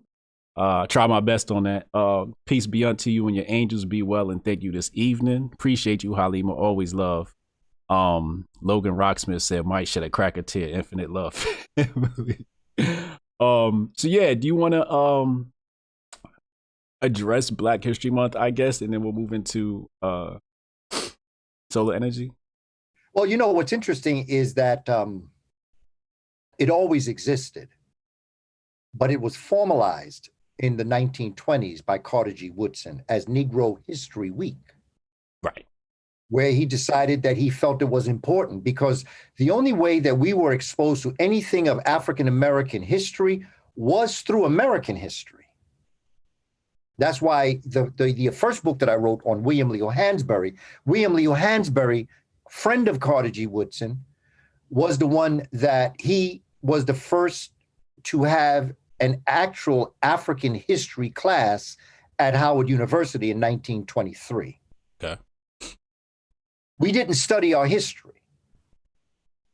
formally. What Carter G. Woodson did was to develop a week out of 52 that would focus on the history of African and African American people so that we could get a sense, because there was a thrust in the early 1900s going into the 1910s after World War I, going into the roaring 20s, the rise of Marcus Garvey's UNIA, the idea of the Harlem Renaissance. This all brought concepts of Black excellence. And it was codified and organized as a week. It happened to be in February. And then a week became a month. And of course, I deal with concepts that it's a lifestyle. You know, fish don't go into water for 1 month out of a year. They live in the water all the time. Right. Culture is something that you live. It's something that you breathe. It's something that you present. And you know what's interesting, very interesting, and just to talk to the hip hop nation, is to understand that hip hop, see, and this is what my son did. My son was able, he said, yo, Dad, you know, I know you don't like the words, okay? You're hearing all these different words. He said, but you got to get into the beats. Hip hop is about the beats. The words are, because, you know, I come from Smokey Robinson, Marvin Gaye, Motown sound, where words, Curtis Mayfield, you know, where words were just used and turned and done and, you know. But the idea is that it's the beats. Yeah. Going back to the sounds, to the phonons, it's the beats. But if you go deep inside the beat, what you will hear is the original language spoken on the planet by the Twa Mbuti people in Central Africa. In South Africa today, it is called the click language. The click language is hip hop. Uh-oh. See, we got to get deep now to understand how we carry this legacy with us. We're going back millions of years to the original language spoken, which came from nature to the human, that created a click language. And then the human family began to develop phonons or sounds that would separate the clicks that we call vowels, because clicks are consonants. Right. That's when you're using sounds that are hard. But then you have ah, a, e, o, u, ah. You know, the vowels separate the consonants, which create words, which create language, which creates grammar, which creates rhetoric and logic, which creates the dialectic, which we call language arts. And so I tell brothers and sisters who are into hip hop, listen, you have to deal with the fact that you're carrying a legacy. You know, remember we talk about the million people we carry with us. Well, you go back far enough, you went to the click language. And I believe that what hip hop is offering us is a view into a click language, because we got so used to the smoothness of the words created after click that hip hop is bringing us back to click, which is beats. So we carry this legacy. It's rhythm, yeah. And that's what Michael Jackson say. When you get up there and you start, see, ain't nothing wrong with twerking. Black folk do twerking all the time in Africa. Twerk is part of how we do our thing, man. We had a dance in my generation. We called it the freak. We used to say, oh, freak. There was a song called Freak Out. You know? Yeah. That was twerking of the 70s. Because we was freaking too, boy, let me tell you. But we was doing on that dance floor. Hey, it was something else, bruh. But the point I'm making is that there's nothing wrong with twerk. What's wrong with twerk is what's wrong with what's on your mind when you watching a sister gyrating her beautiful body. You know, brothers go to Africa, you know, I have to stay in my room for a couple days. Because in Africa, when you walk in the community and you see a sister, I'm talking about when you go deep inside the community, you see a sister walking bare-breasted. And she is anatomically gifted as sisters that we have here in the United States of America. Do you know what goes on in a African raised in the United States when he sees a sister anatomically correct, bare-breasted? I began to realize, man, you ought to be ashamed of yourself. The way you thinking. Mm. So there's nothing wrong with twerking. There's nothing wrong with nudity. It's what goes on in your mind when you're observing it. And because we're in a Western world, we have a nasty, filthy mind. Mm. We have inherited that mind. Can't help it, but you got to stay up in your room for a couple of days, get your head together, because you realize, hey man, you can't go out on the street thinking like that.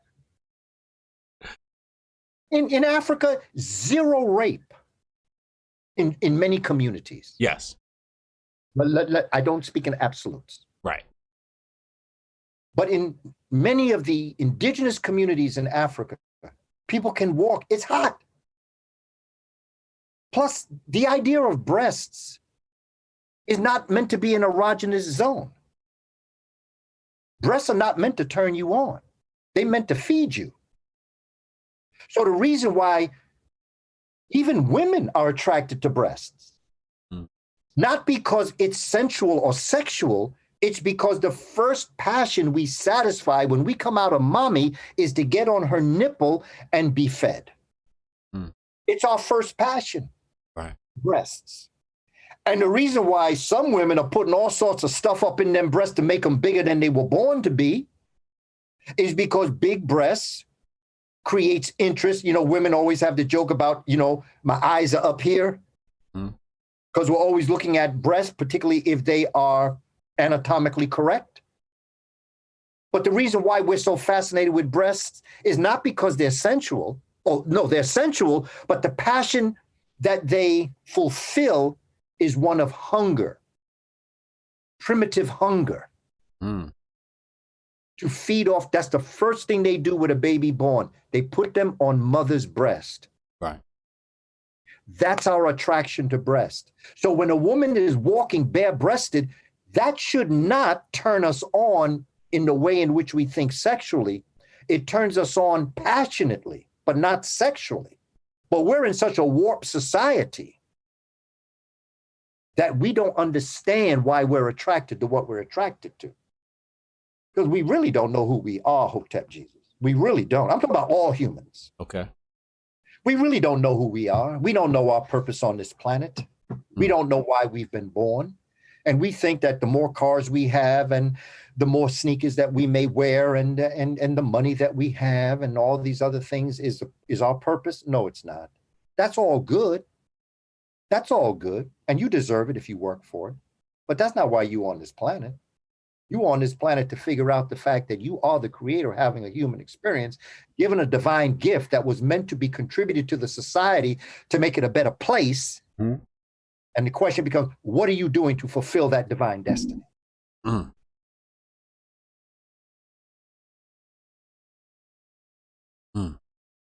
have to recollect.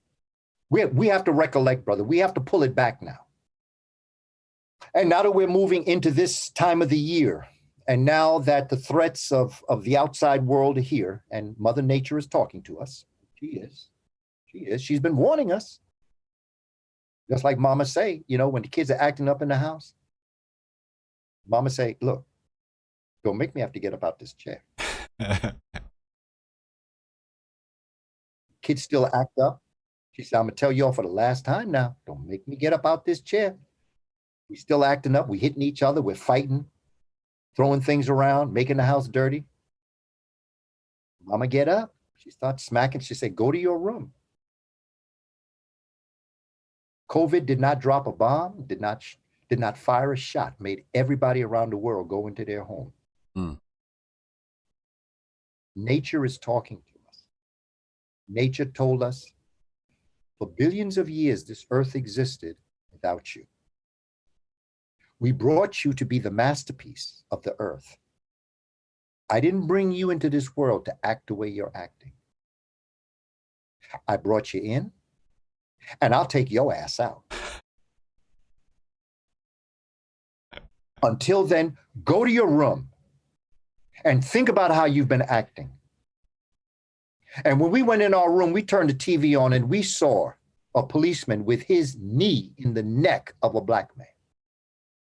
We saw a beautiful sister with her loving husband, boyfriend, fiance. We watched the police shoot her in bed. The last time I saw something happen like that, the person's name was Fred Hampton in Chicago.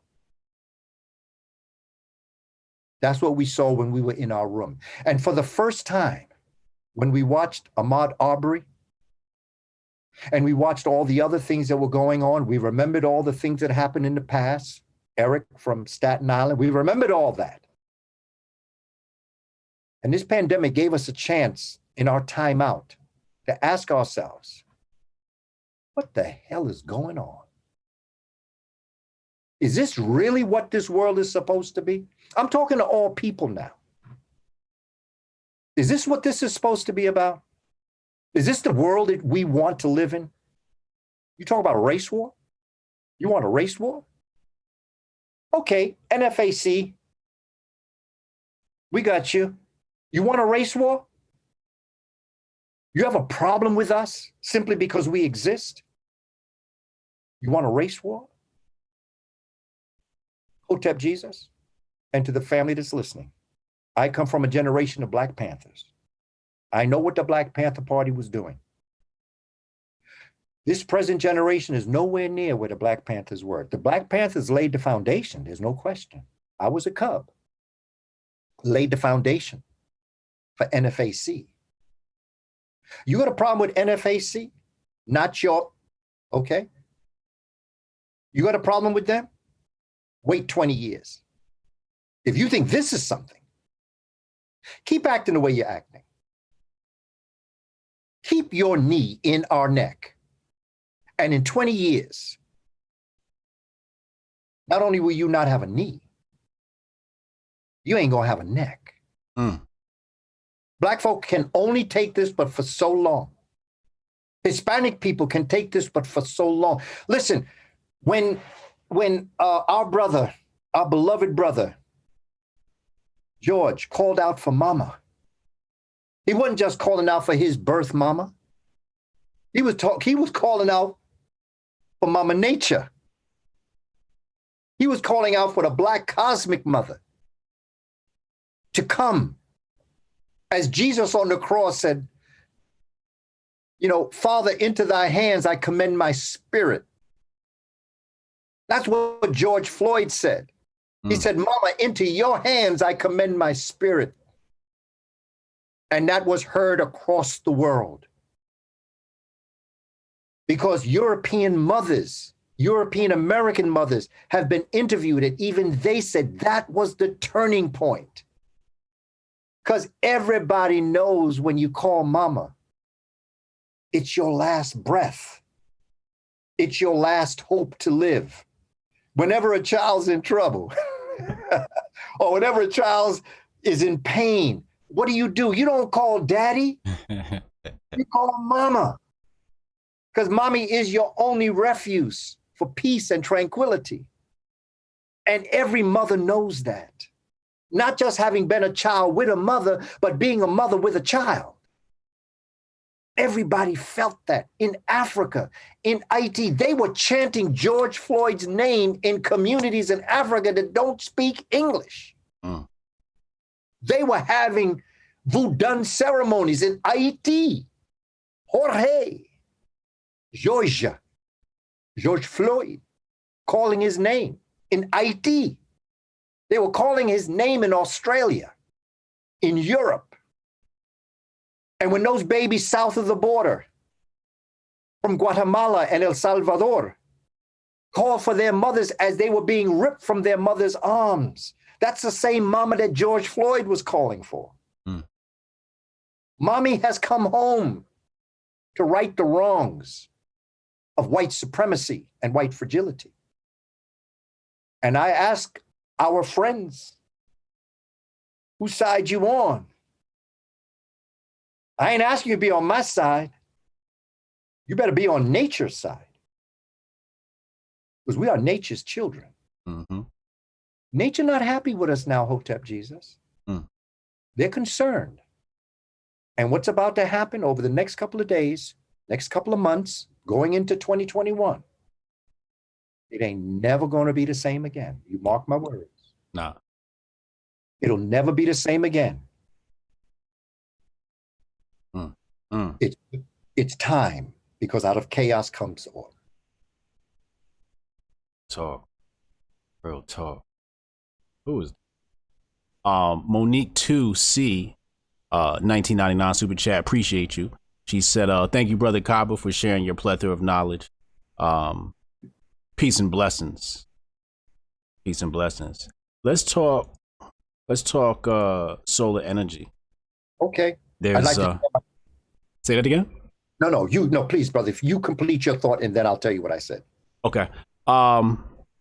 There's I believe it was a Chinese brother that wrote a book or something like that. I believe you said, and he's broken this thing down into four pillars or something like that. Make me familiar. Sure. Japanese brother, Dr. Michio Kaku, professor at City College of New York. He's a theorist, a scientific theorist, and he's written a book called The Physics of the Future. Okay. And it went into our conversation that we were talking earlier about, the concern of culture. And people that know me know I teach culture. I'm very deep into culture, but I'm also into science and culture. And I found his book very interesting because he wrote a book. Well, in his book, in his introduction, Dr. Kaku talks about the fact that in like 1916, give or take, in that area, 100 years ago, let's say, scientists convened to look at what the future held in science. And the very best scientific theorists came together and they presented their ideas as to what they saw. Now, mind you, when this occurred, and I'm not sure of the date, but in the book it talks about there were no cars on the road like there are now. Mm. There were no airplanes in the sky. We're talking about 100 years ago now. There were no computers, so to speak. There were no TVs. Radio was just getting up off the ground. Morse code was in. So if we can imagine a world where there are no cars, there's no airplanes, there's no TV, you're barely dealing with radio. It's a very interesting world. But they saw this coming. And in their prophecy, they saw TVs. In their prophecies, they talked about concepts of machines that we today call computers. They were just beginning concepts of flight, but they weren't airplanes in the sky like they are now. And what he said, Michio Kaku said, that when we look at the world now, what has happened in science by geometric progression is beyond what they even fictionalized back then. Mm. We have come much further scientifically. And so this book is meant to present ideas as to what the world will look like in 2116. What's the title of that book? It's called The Physics of the Future by Michio, Michio Kaku, Kaku. When I share my screen with you, I'll talk to you about a few things. Okay. But this basically is what it is. And what I'm saying to our community is, as African people, we can do all the talk about knowing about Nubia, Kush, Kemet, the mathematics of the pyramids. But if we are not in the practical application of applying those scientific principles to today's world, we will not have to be discriminated against because we just not going to be in the mix. Mm. We have to understand right now that they are planning space hotels. We have to realize that they are thinking about developing space elevators that can take you into various parts of space, just like we go into an elevator in a building. They're doing the same thing, taking you into space. They're thinking about people having their anniversaries and their celebrations on asteroids or planets, on the moon. This is where they see themselves 100 years from now. And if black folk are still in survival mode, you ain't even thinking about that. Right. And if you ain't thinking about that, you cannot actualize that. And so what I am suggesting to us as a people is, yeah, culture has its place. Solar power is the future wealth of the planet. Can I share my screen with you? Yeah, let's do that. Let me get you set up. Go ahead, share, and I'll make sure it's there. All right. You're all set up and ready to go.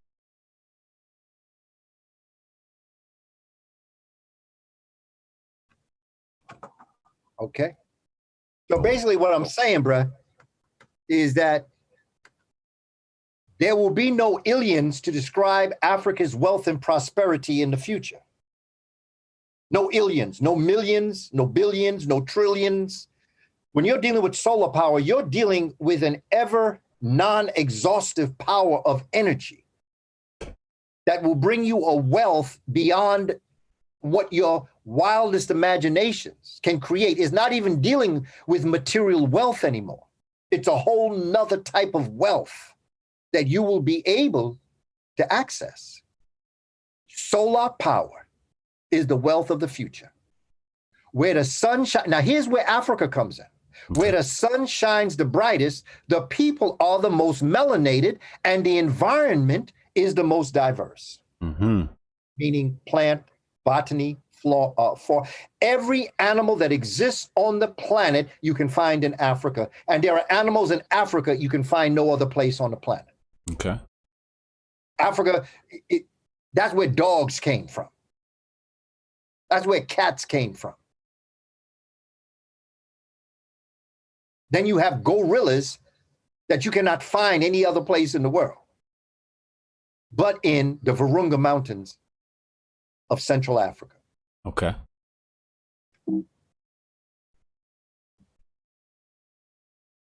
Now, here's what we talked about with Dr. Michio Kaku, 4 types of civilization. The first type of civilization is when you depend on the energy of the earth, the water, the oil, the wind, the gas, fracking, things like that. That's where you derive your power. Water power, wind power. But then you start to use these energies thinking of the future. You see, this is what Con Ed does. Con Ed got money on this level, so they don't want to take you to the sun. When you get to the sun, it's free. And then they can't con you. Ed can't con you. But when you develop out of the earth energy, you then create energy from the sun. And the energy from the sun depends on light, heat, and sound energy that emanates from the sun through the rays of the sun that come down to earth and empower it. Now, at some point in time, you begin to use the access of your sun's energy to be able to acquire your own sun in the galaxy. So the third level of civilization is galactic energy. And that depends on the millions, if not billions of stars of the Milky Way galaxy, our galaxy. But imagine if one sun could give that type of energy to billions of people on the earth, what happens when billions of people on the earth have their own sun that they can derive their own energy from? Imagine your potential. Then, when you get galactic energy, then you can then tap into cosmic energy. A civilization is only as successful as the source of their energy. Okay. And right now, we're about ready to get up off this earth because the earth is saying to us, stop taking my oil, it's my blood system. Stop taking my water, it is my hormones. Stop messing with the wind because that's my breath. Mm. Leave me the hell alone. The earth is telling us, stop abusing me. Mm. But there's a part of us that ain't going to do that because we're going to make money. But what I am saying to us as the people, we have to teach our children solar power. Okay. That is my cornerstone, because it is obvious by the pyramids and by the temples that our ancestors had already got up off the earth and was beginning to develop sophisticated technology that was able to draw on the sun. The reason why the pyramids were built alone, it's obvious that they were able to derive the power of the sun. The pyramids, the Mir, we call them Meru. Mir is what we call pyramids. They are as deep as they are tall. The pyramid is 481.4 feet tall. They're about 300 and something feet deep. Mm. And there is a book called The Giza Power Plant. They believe that was a nuclear power plant. A nuclear power plant? Yes, it's called the Giza Power Plant. There's a book titled The Giza Power Plant. In fact, a friend of mine, who was a friend of Malcolm, was into microtechnology. We invited him to our school to speak to our teachers about Malcolm and about his experience. Earl was the brother that was in the movie at the end that Malcolm hugged. He sort of kind of got on his case, and then he hugged him at the end. Mm-hmm. Well, this is the brother I'm talking about. Okay. I went out to Los Angeles. I heard the brother was in the hospital, went to visit him. He has since joined the ancestors, but I went to visit him, and we were talking. He said, "Here's the word for the future." And I'm gonna give it to y'all. And Brother Hotep, Jesus, I know you're gonna like this. Here's the word for the day. Hold on. Can you stop the screen share? I want people to see your face as you're telling this story. Okay, go ahead. Okay, you can see me now? Yep. Okay. He said, here's the word, here's the future. Plasma physics. Mm. He said, Google it. Get books on it. Because he knew I was into science, because he used to come to my class when I taught in Queens, and he would sit. He said, man, what I like about you is that the culture is there, but you're definitely into science. And he was into microtechnology. And he was explaining to me plasma physics is very important. But he was the one that showed me what the pyramid looked like underground. Right. The pyramids are deep. They were building the pyramids years before they started building it from the ground up. Mm. And the way in which the brother explained it to me, Earl Grant is his name.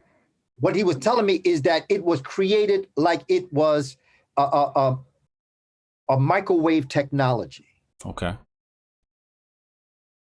And so what becomes interesting is this science. So when we're talking about earth energy, our ancestors had stopped using the earth for their power. They stopped using water power. They stopped using wind power. They weren't too much into oil. That wasn't one of their technologies. There was nothing that they had that they needed oil for, but water drove them from the energy that they used in terms of powering various concepts of heat and light and coolness. They used wind. That's who brought the wind turbines into Europe. The Moors brought those in. And so they were aware of water and wind power. Didn't use too much gas because they didn't have a civilization that needed that. Okay. They didn't have cars, so they didn't need oil or petroleum and things like that. But the idea is that it was obvious that our ancestors were very much aware of solar power. And so what they basically wanted to do was to begin this concept of being able to go from the sun to the galactic energy. Now, there is evidence that our ancestors were aware of galactic energy. When you go to King Tut, when you go to the 18th dynasty, You begin to look at the scientists, and they're beginning to carve images, friezes, they're called friezes, F-R-I-E-Z-E-S, friezes, along the sides of the coffins and the sarcophagi. And they're talking about various types of star power. And they're relating star power to human beings in mummified form, which, as you're beginning to interpret the pictographs, they have a lot to do with the galaxies. The fourth type of energy is when you can derive it on the trillions of stars of the cosmos. Now, see, family, we have a very limited use of energy right now. Okay. So it's kind of difficult for us to understand, well, why you need all this energy. But the only reason why you might say that is because you don't know the power of what you can do. See, because there come a time that if you have enough energy that you know how to derive your energy, you don't need a spaceship to travel. Uh-oh. Uh-oh. I'm going to leave it there, though, brother. I'm not going to get too deep in there. But see, we don't know energy. You know, it's like, okay, you know, 200 years ago, if we were all to go back, let's say we go back to a city in the colonies 200 years ago. And let's say we walking down the street and a man dropped down dead on the street. Okay.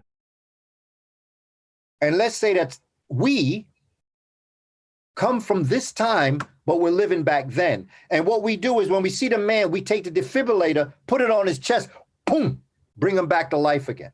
Right. They burn you at the stake for that. Right. Because they say you a devil. But in this generation, that's nothing but science. Right. We carry, we carry them with us. Right. We have them with us. If somebody was choking and we took them and let's say we did the Heimlich maneuver and they came back, they burn you at the stake 200 years ago for that. That brought the man back from the dead. But let's say that we took the defibrillator, put it on the street 200 years ago and just stepped back and somebody died of a heart attack. They wouldn't know what to do with that. Right. Because they had not been to that level of understanding and education that can be used to bring somebody back from life if they have a heart attack. And that's what energy is. We sitting here with the potential of being able to use energy. We have this potential right now, by the way. We have this potential. But like that person 200 years ago, if you haven't been exposed to something, how you going to know how to use it? Right. Once you understand what energy is cosmically, you can do things that would seem to be miracles, but it ain't nothing but the real thing. It's nothing but the potential that we have as a people. And I mean, that's just the way it is. Really? Are we as a people preparing our children for their future? Really? Check this out. In this book, I quote Dr. Kaku. He says the International Solar Energy Society is proposing sending up satellites the size of a modern city to beam power down to the Earth. Remember Captain Sisko in Deep Space Nine?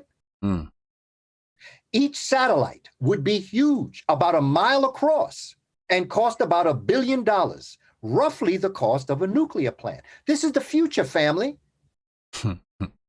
Is this where our mind is right now, or are we still trying to survive? A solar power station will be launched into space that will generate 1 billion watts of power. It will be huge, about 1.5 square miles in area, covered with solar cells.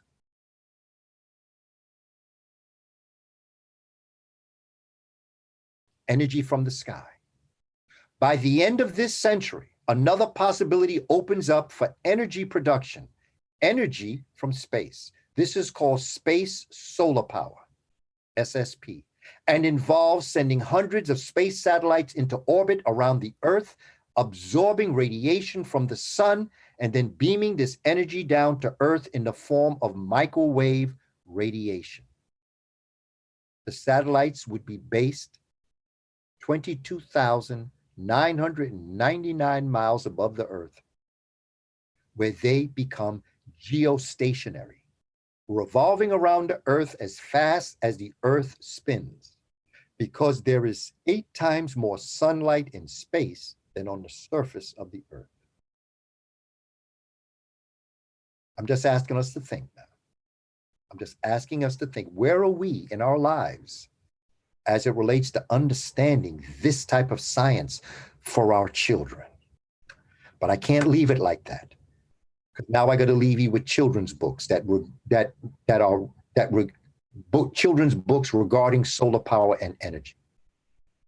I just want to give you a couple beginnings. Yeah.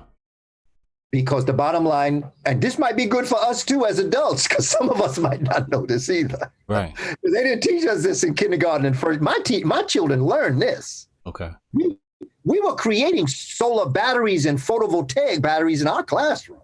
We used to make things run by lemon, grapefruit, or orange. We used to have races to see which one would go faster. Is it a lemon? Is it a grapefruit? Or is it an orange because of the citric acid in these different fruits?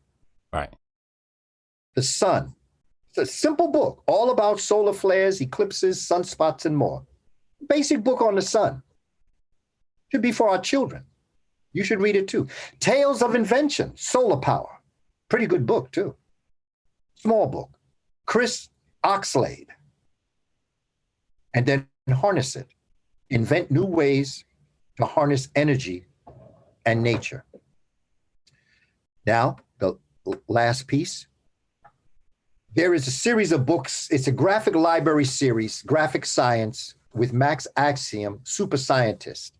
Comes from Capstone Press in Minnesota. Max Axiom is an African-American superhero. He's a super scientist. And they came out with a series of books. I think there's 29 in. I ordered the whole series. But the ones that deal with what we're talking about here in terms of solar power, first and foremost, you have to understand the scientific method. The scientific method in Kemet, in Kush, was called Tep Heseb. It means coming to an accurate conclusion by using the correct method. That's the scientific method. You create the question. You begin to gather your information. You present your hypothesis. You create an experiment that will practice what it is that you hypothesized. You will. The fifth step is that you will analyze, organize your data, and the final step is present your conclusion. That's the scientific method. Right out of Africa. The next book is a refreshing look at renewable energy. We have to start looking at renewable energy. We cannot keep using plastic. I know it's good to suck on a plastic straw, but what happened to that plastic after you throw it on the beach? And then you wonder, the school I taught in the Bronx on Webster Avenue, it's not close to, but it's in the same borough as Orchard Beach. And there was a McDonald's across the street. And when I used to get that cracked Donald coffee, I used to be going, and they had a parking lot, right? And one day I was crossing going to McDonald's, and all of a sudden, something hit me in my head and fell on the floor. It was a chicken bone. And I looked up, it was a seagull. This is when Crack Donald had chicken with bone. Why is that seagull eating chicken? We're turning birds into cannibals. They're eating chicken. Seagulls ain't supposed to be eating other chickens. They're not cannibals, but we're forcing them because we are poisoning the beaches and the water that they were used to getting what they ate from. We have to stop. We have to start looking at renewable energy. And for God's sake, please use the garbage can on the corner. Don't throw your rubber gloves on the ground. Renewable energy. What is recyclable? What is renewable? Another book, The Powerful World of Energy. Another book, The Illuminating World of Light. The Attractive Story of Magnetism, The Shocking World of Electricity, and a Crash Course in Forces and Motion. Now, I'm going to stop sharing because that was my last slide. I'm pretty sure that was my last slide. Yeah, that's it. Okay. Now, as we round this out, here are some of the books. Here, for instance, here is the book on forces in motion. This is not one of the ones I listed, but this is one of the ones that's in the collection of books of Max Axiom. And by the way, here's Max Axiom right here. You see it? Mm-hmm. Brother, look like Cisco. This Exploring Ecosystems. See, it's a thin book. This children's book. Adventures in Sound. It's Max Axiom. All of these are super scientists. Here's Chemical Reactions. Family, we got to teach our children science. Where you get these books from? I need this for my kids. Oh man, I'm gonna tell you. In fact, I'm gonna send you this PDF. I'm gonna send you these 6 in PDF form, brother. Okay. And then here's another one called The Incredible Work of Engineers. And so just to show you what the inside might look like, this is what it looks like. And basically, it tells a phenomenal story. This is a brother, a superhero. Max Axiom, super scientist. His special powers is the fact that he's brilliant. And then here's a piece where they always give you a little bit more about the subject you're studying, more about engineering. Okay, let me, since you asked that question, I'm going to share my screen again. Okay. And then I'll show you.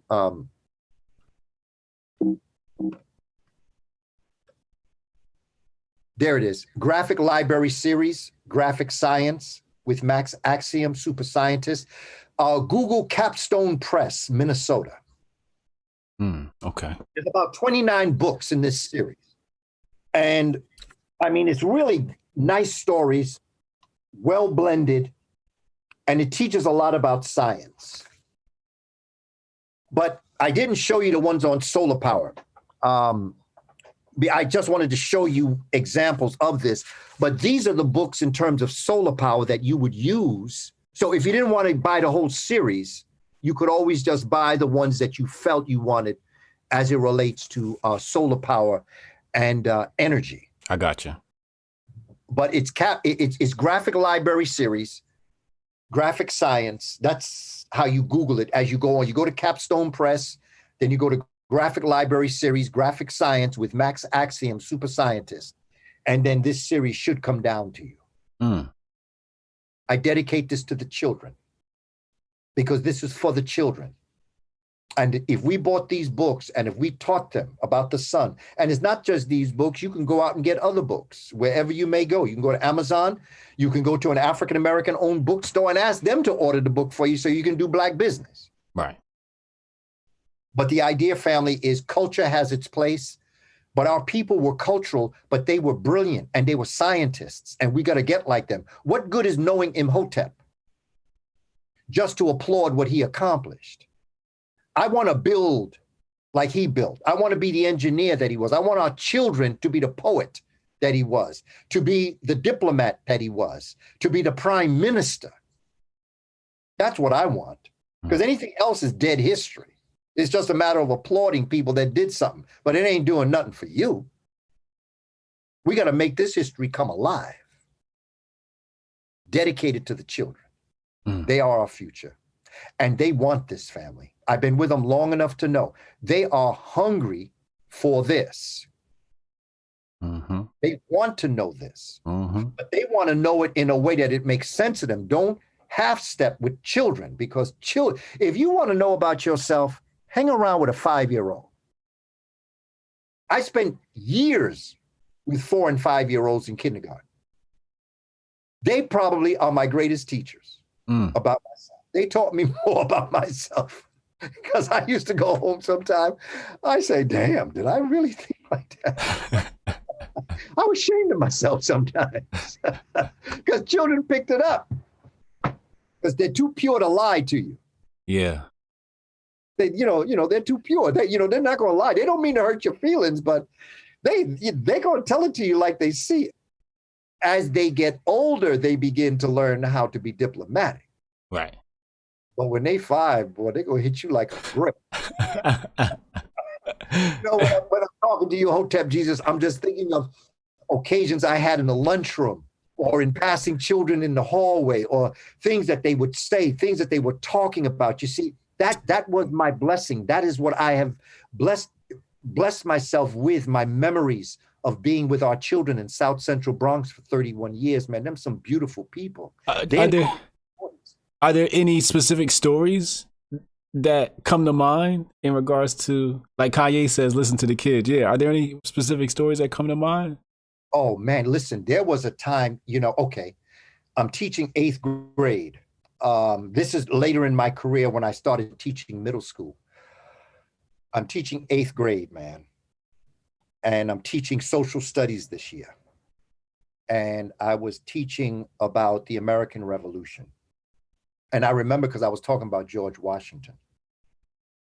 And one of the students said, yo, Brother Kaba, this is boring. I said, yeah, this is boring. He said, yeah, brother, this is boring, man. I can't help it. And then some of the other students chimed in and said, yeah, this is really boring. I said, this is really boring? Yeah, this is boring, brother. I said, really, really, really boring? They said, Brother Kaba, you could say it 20 times boring, and it's boring. And I say, okay, multiply that by 20.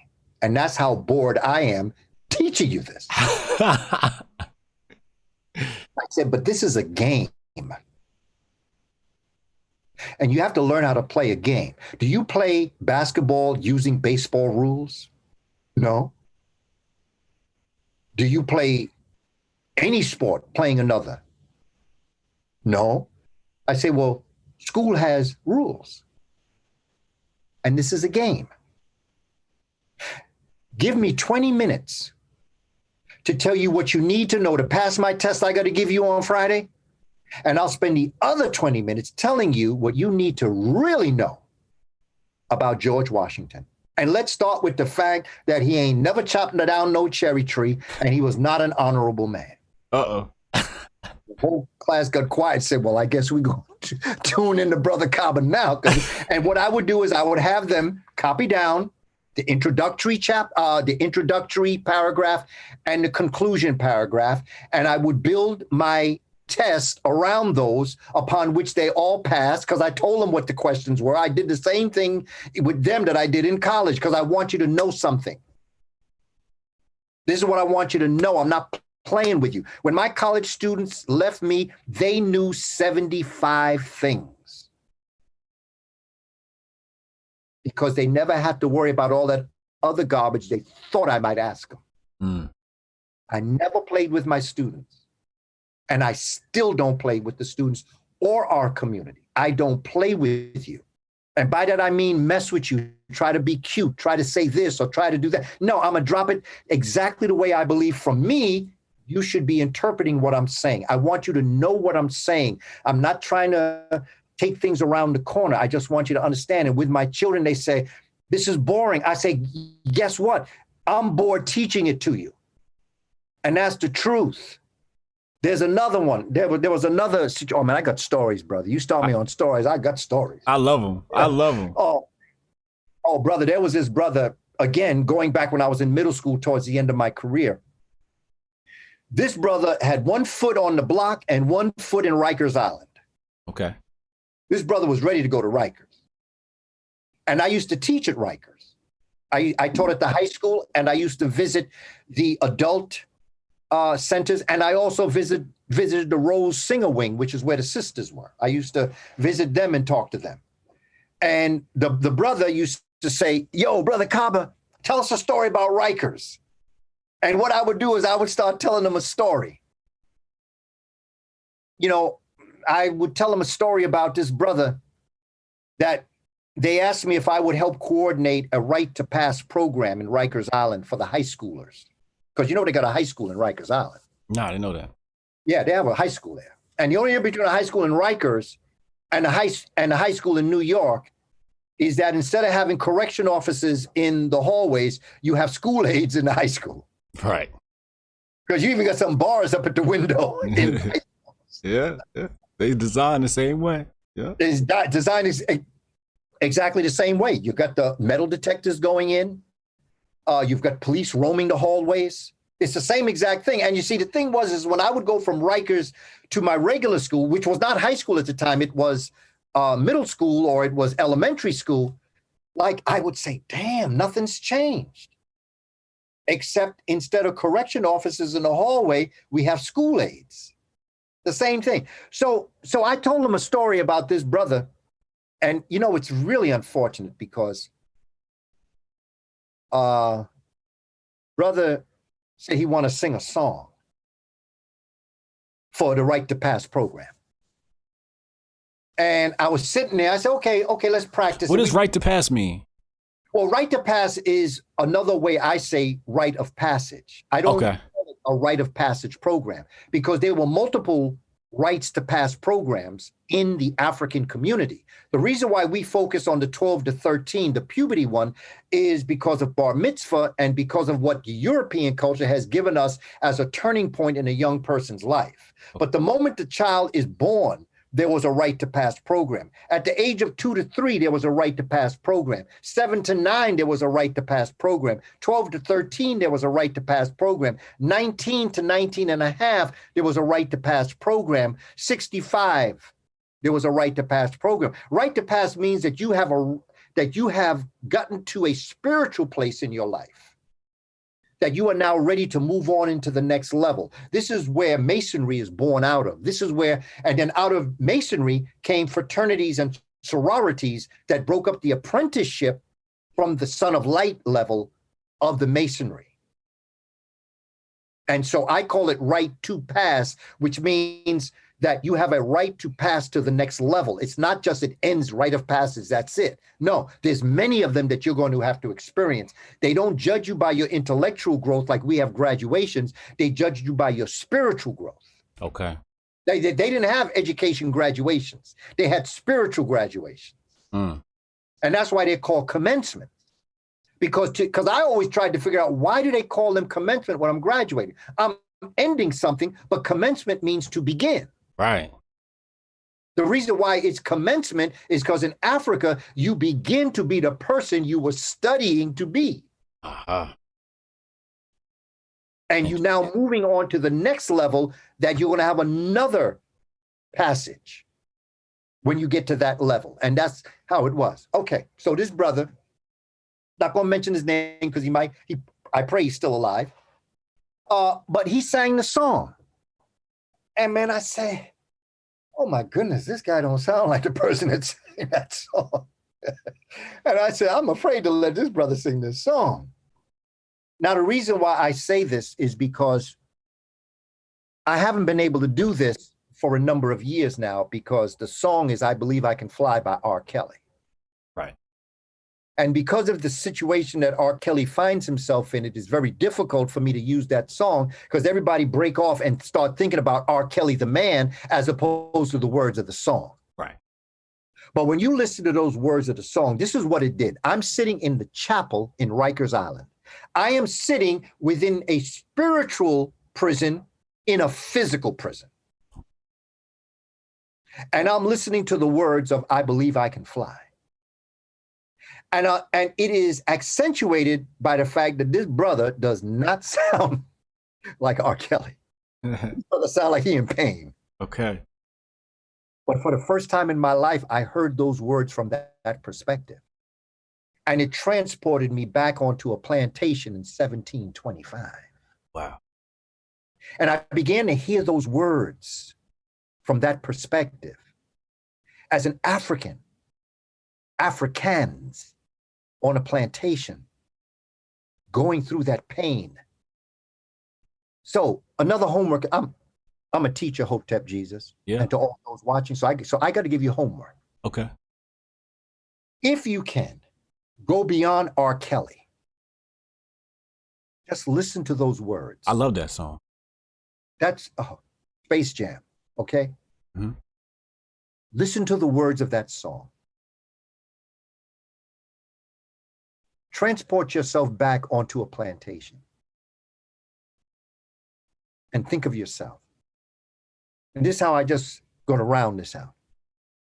When I heard those words and I transported myself back onto a plantation, hearing another brother maybe in the field singing that song or a sister singing that song, for the first time, those words made sense to me.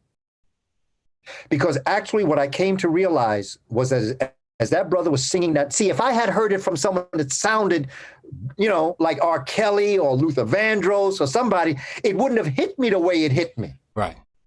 It hit me specifically because it sounded so sad, out of tune, but with an effort and a pain. And when I heard those words, I heard our ancestors talking to us. And when they are talking about, I believe I can fly, if you just open up the door, when I heard those words, I began to realize our ancestors, their dreams, are us. We are their dreams.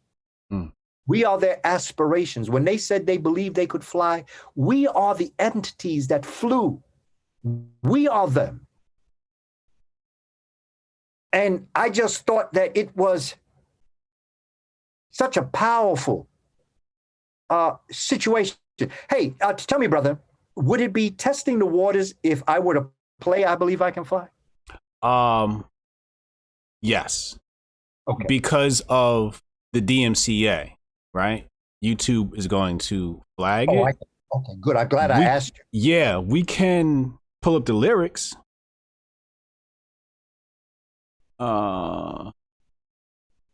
Because, it was very, I'm glad I asked you that ahead of time. Yeah. But, the idea is, going back to the children, when I told them this story, I actually came back at a later time and I played the words to the song. I played the song for them to hear. And I was looking at that brother that asked the brother that had one foot on the block and the other foot in Rikers. I was looking at him and I saw the change in his face.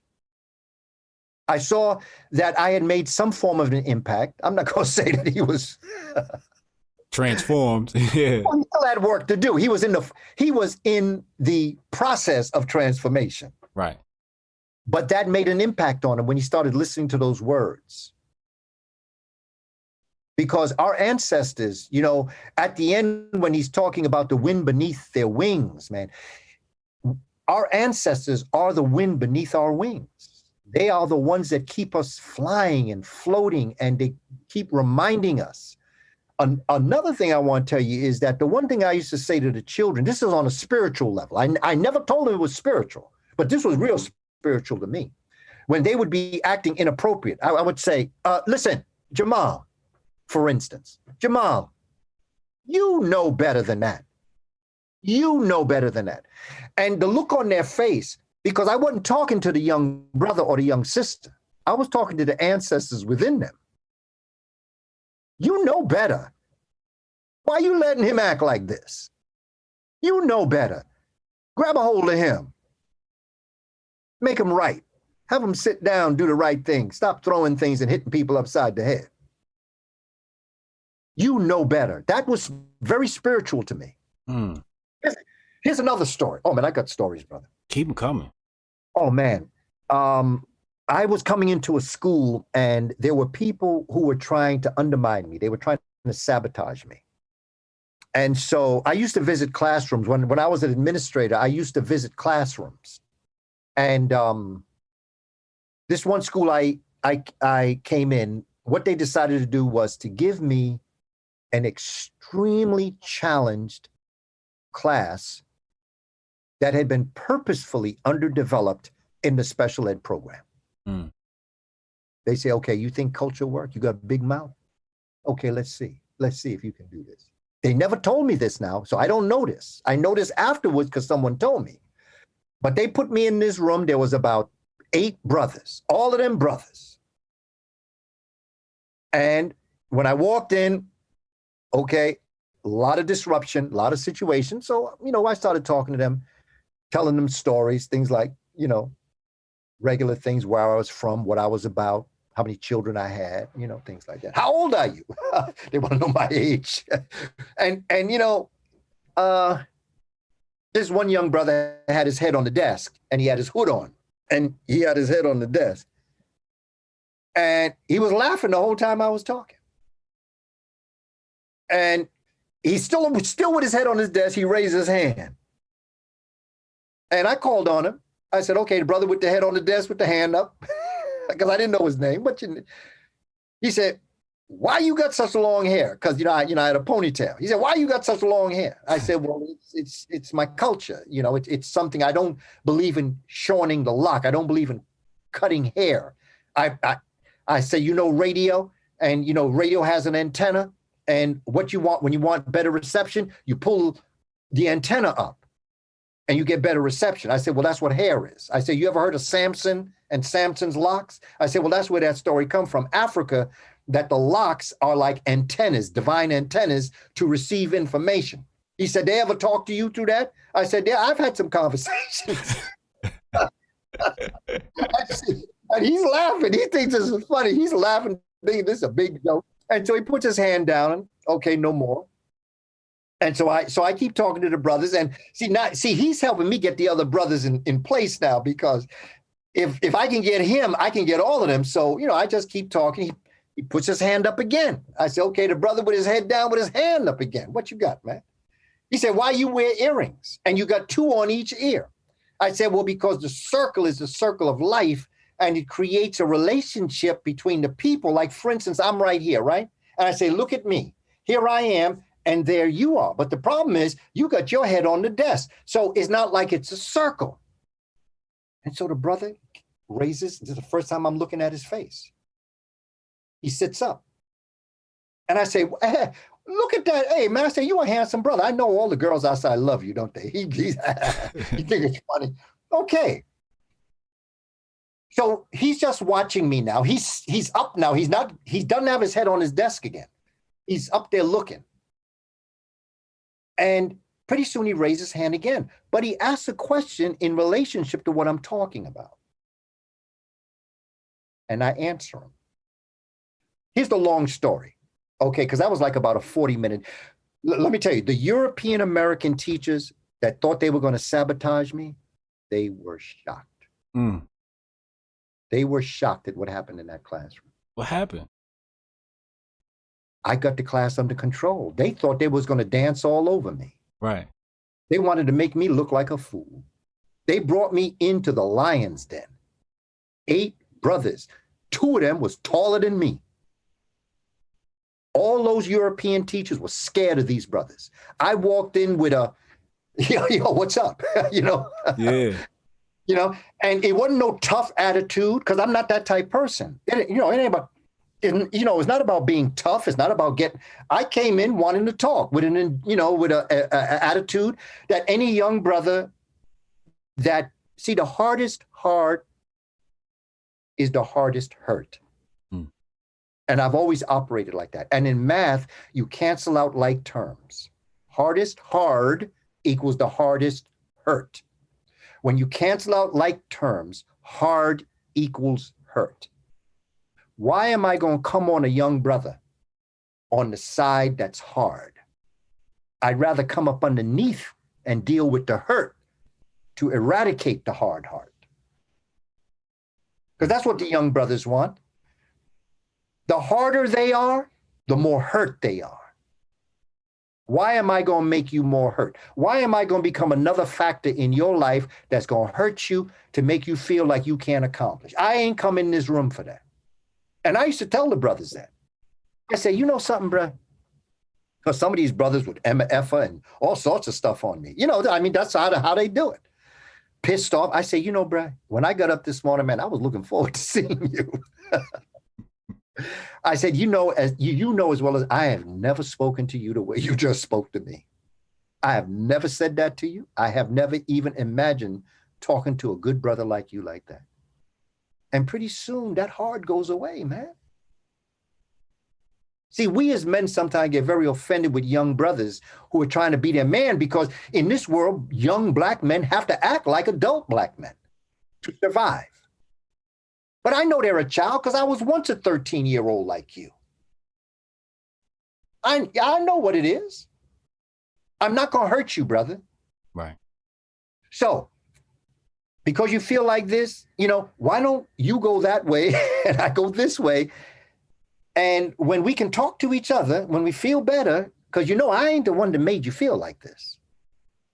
I came on you and you was like this. So let's just ease up for a while so we can be able to talk to each other at a later date so that we don't have to go through this with each other. I say, because, man, like, I enjoy your company. I didn't come. And so this is the way in which I would react to the class. Now, let me go back to the story I was telling you. Okay. The basic concept of the story. Remember you talked about the right to pass? Yeah. At the age of 2 or 3, it's the age of inquiry. Some people call it the terrible twos. I call it the terrific twos. Because, okay, at 2 or 3 years of age, okay, mommy, daddy, I've been following everything you've been telling me to do. You tell me go over there, I go over there. You tell me go over there, I go over there. You tell me to do this, do that, blase, blase, blase. Okay, but now I need to ask you a question. Why? Why do I have to do this? Why do I have to do that? Why do I have to do that? So now when I was with that young brother and he had his head on his desk and he was laughing, he was in a child's form. When he kept asking me questions, I kept answering them. I addressed the spirit of inquiry. The 7 and 9 is the age of reasoning. When that brother stood up, sat up, and was looking at me and began to ask questions that dealt with what I was saying, he now had grown from a child of 2 to 3 to an age of reasoning. So what actually happened in that classroom was I, understanding African spirituality, brought that brother through a transformation to take him up to where he really was, which was like 12 or 13 years of age, which was to have a classroom where we could sit and talk as teacher and student, as facilitator and student. We could have an honest conversation. In that class alone, within 40 minutes, that is what demonstrated how we have to go into these classrooms with our children, because many times, what do adults say? Don't ask me why, just do what I say. We did not address the spirit of inquiry. With my children, they asked me, I would answer every question until they couldn't ask me again. Every time I would answer it, they say, well, why? I would answer that. Well, why? I would answer that. Well, why? Pretty soon, they just looked at me and said, okay. Spirit of inquiry. You have to address that spirit in children. Yes. Asking you why. And it's not because you told me so. I don't want to hear that. I don't want to hear that now. Don't tell me because I told you so I got to do that. Explain to me why. Why is it in my best interest? Why is it in yours? And what's going to happen if I do it? Don't tell me to do it because you tell me to.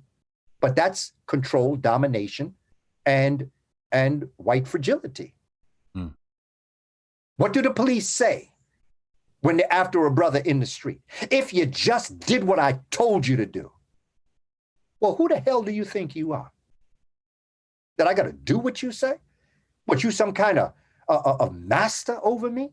This is your plan. You got to explain to me why you want me to do this. Don't be up in my face like that. And that's how young brothers feel. And I've heard some police, they say, if they had just done what I told them to do. But why? Who are you? Who do you think you are? That you can come into my community and run my life? But a lot of parents act like that towards their children. Right.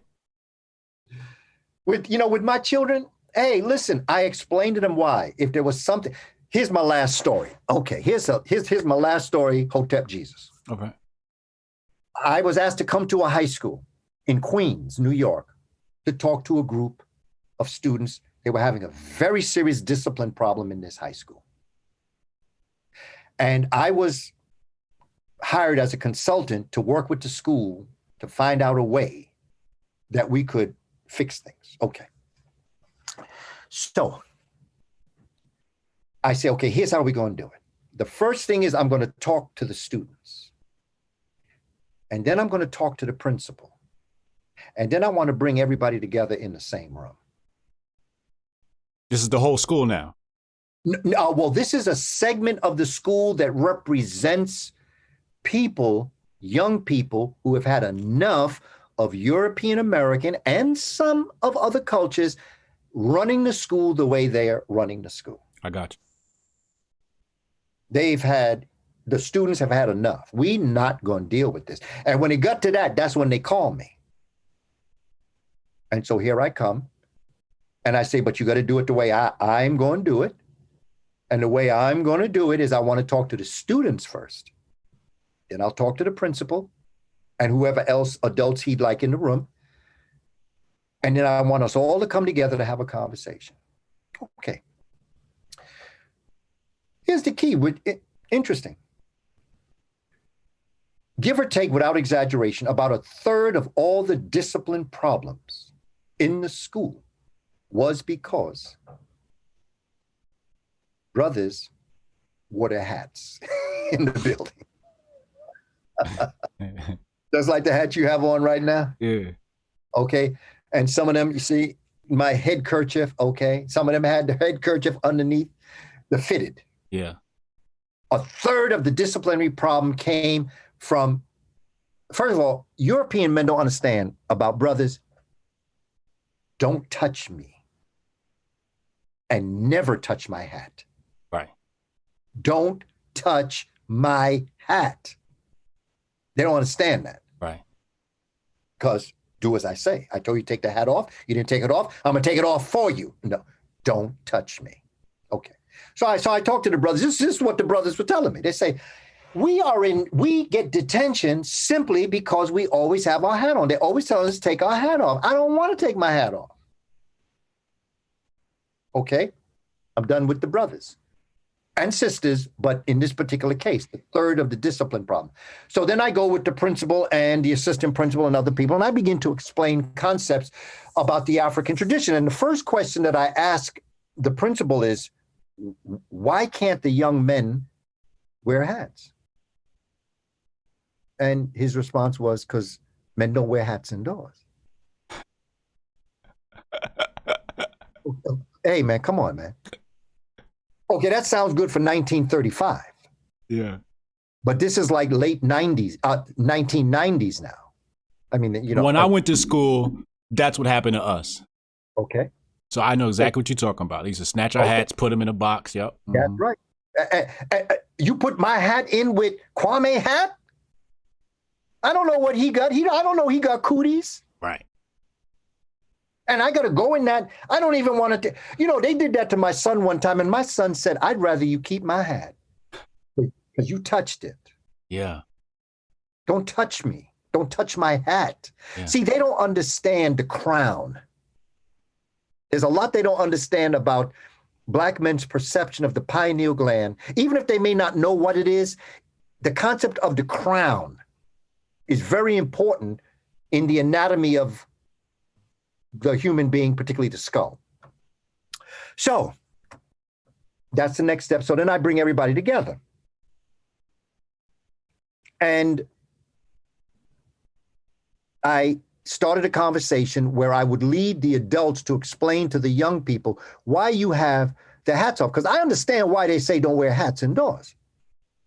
And I think it was one of the teachers said, but look, there is a social custom that if you go for a job interview and you go in with a hat, there's a very good chance you ain't gonna get that job.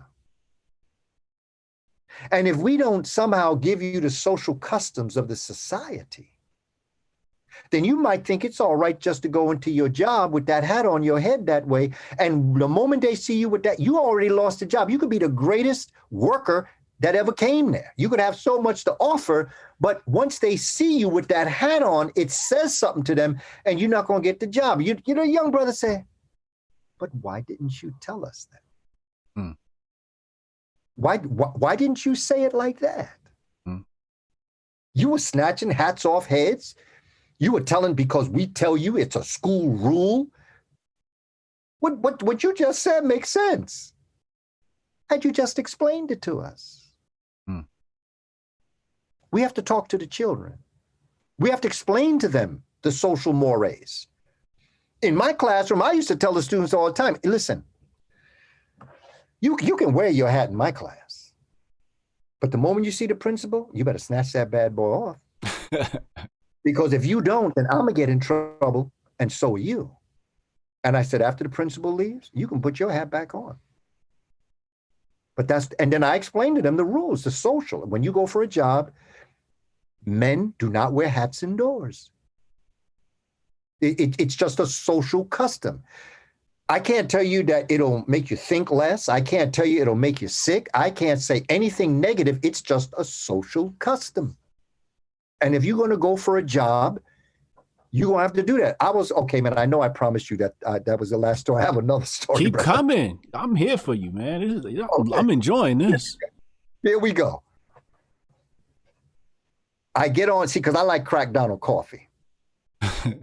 Years ago, this is years ago now, I'm online to get coffee. And, there were like lines, 4 lines, maybe 3 lines that were ordering. And there was a brother that was ahead of me, but on another line. And he told the sister that was working there, he said, you're hired. This was like around like late winter, early spring. He said, I'd like to apply for a job here. And I was standing online.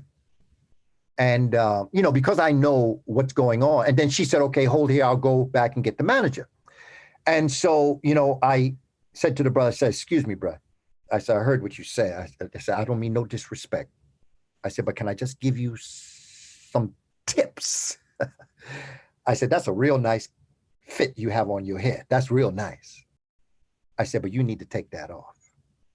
The brother had come with a white shirt and a tie, but the top was open and the tie was hanging down. It was tucked in, but it was open with the tie down. I said, brother, button the top. No. I'll back up. I said, brother, do you really want this job? He said, yeah. He said, I'm going down south in the summer. And I said, I want to raise some money where I have some spending money when I go down south during the summer. I said, okay.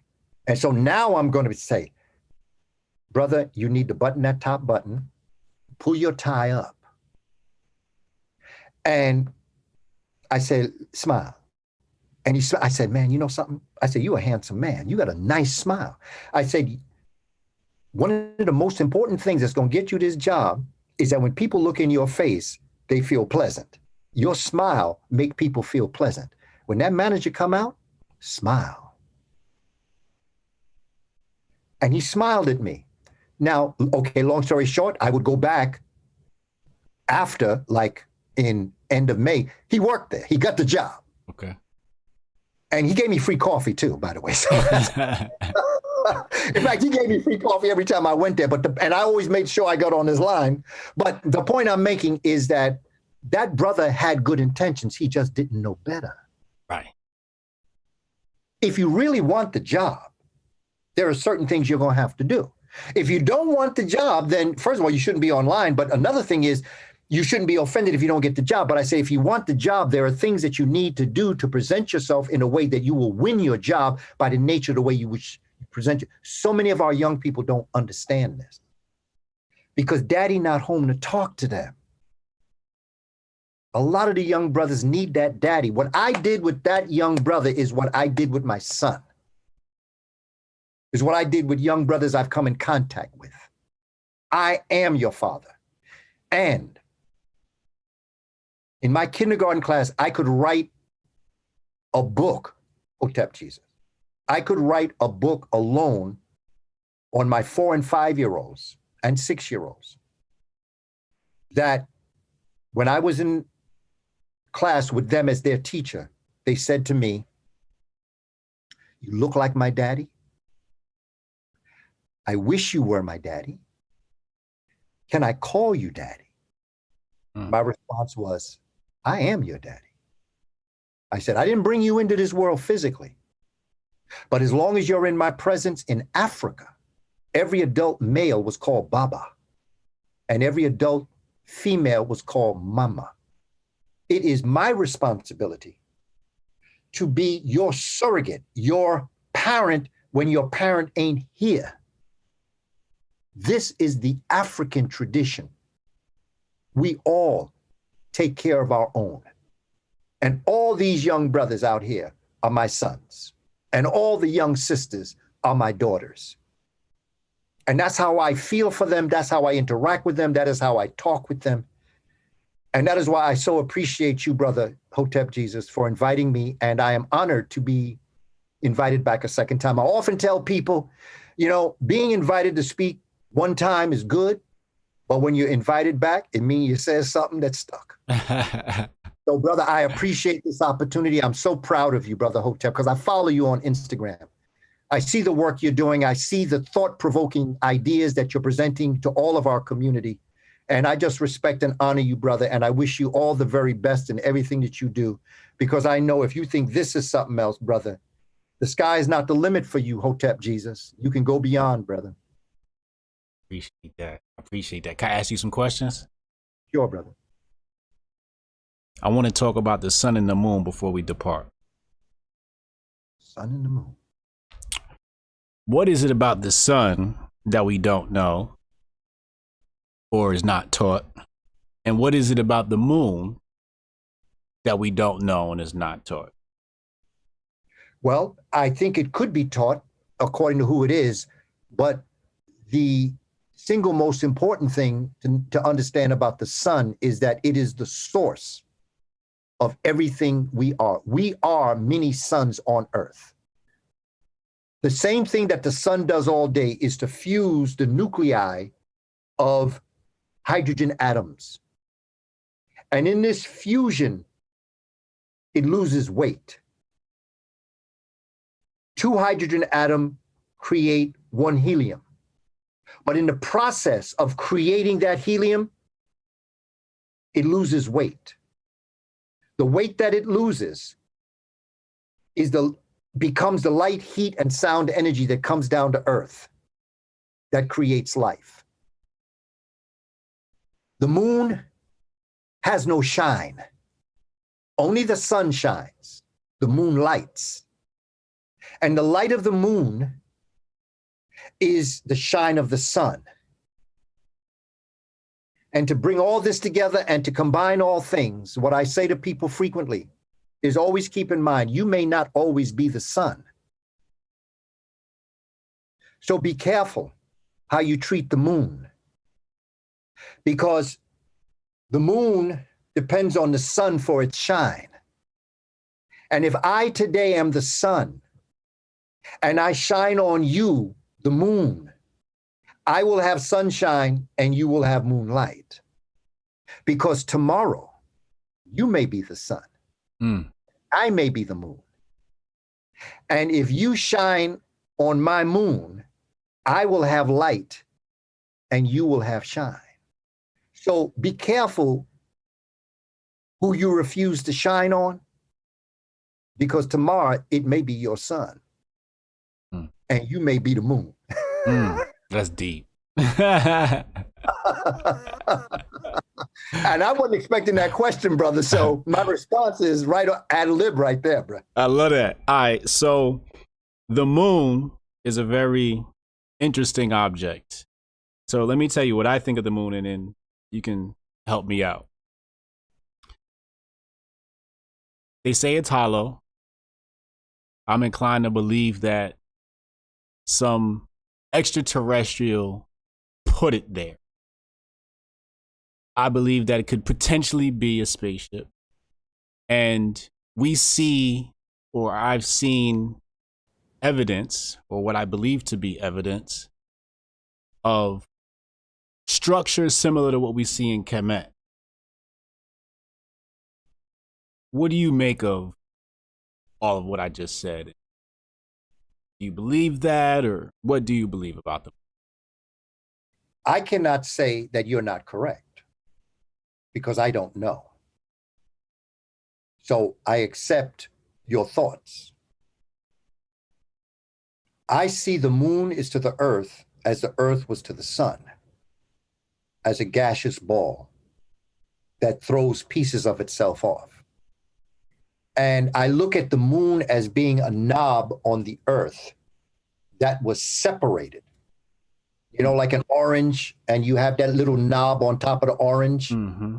Well, that's how the earth looked at one time. But in order to be a perfect sphere, the dynamics of nature would make that moon pull away, but always through centrifugal force be attracted to from whence it came. And so the moon circles the earth like the earth circles the sun, like the electrons circle the nucleus of an atom. And there is a dynamic formula known as the grand unified theory that says that the planets are to the sun as the electrons is to the atom itself, the nucleus and the proton. That's what I put on the table in terms of my view towards the moon. The moon is of the earth. The moon is a substance of the earth. That's why it's still attracted to its orbit. Just like the earth circles the sun because the earth is part of the sun. And there is that centripetal relationship, the push out but pull in, and the pull in but push out. Those two dynamic forces keep everything in smooth operation in a spherical form.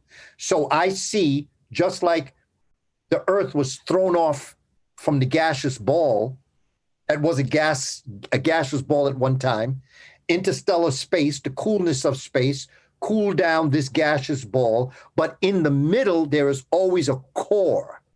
In the middle of galaxies, there's the black hole. In the middle of the sun, there is the sun's core. In the earth, there is and out of that core comes that dynamic relationship of centripetal and centrifugal force that keeps everything in motion. Okay. So this is my view. But you see, Brother Hotep, Jesus, there's something that we all have to come to view with. We have to stop telling each other we're wrong. Right. And we have to start listening to other people's perspectives, respect them. It's on the table. That's the beauty of science. That's what I love about science. It's not personal. Yeah. It's business. Put your thoughts on the table. I put my thoughts on the table. Anna puts her thoughts on the table. And then out of this, we search for the truth. Yeah. Yeah. Because each of us could be right in a certain way. Right. Right. So I don't throw nothing out. Yeah, that's how my brain works. I want all of the facts on the table. If this person believes that, I want to hear it. If you believe that, I want to hear it. Let's put it all on the table so I can sort through it all, I love that. I love that. The earth. That's it. The moon is of the earth. That's going to be on my mind for a while now. All right, let's talk. And see, the other thing is just think of that knob on top of the earth. Okay. And the need for the sphericalness of the earth to be round. That knob would automatically by nature be pulled away, but would have to remain in the sphere of from whence it came. Just like, and this is what I used to teach about the planets. It's like a family. Mother and father, son, throw pieces of itself off. The children rotate around the family. And that's a natural process. And if any of those planets get out of alignment, the entire system collapses. And that's what happens in so many families. When a child or when a parent does something they're not supposed to do, it hurts the whole system. We're all interconnected. And what we're experiencing right now is exactly that. No matter what culture you are, there's only one race on the planet, Hotep Jesus, and that is the human race. And because of biological climatology, that race was born, nurtured, sustained, educated, and civilized in Africa. And when Africans got their show together, then they took it on the road and became all the people that we know today. And our family is out of alignment right now because a group of us don't know how to act. Hotep with it, 1999 super chat. He said the magnitude of this conversation cannot be measured. Hotep Jesus is my friend, my brother, a role model, and my mentor, teacher. Seeing the teacher sharpen his iron with the iron of his teacher is a feat most don't see. Word, real talk, bro.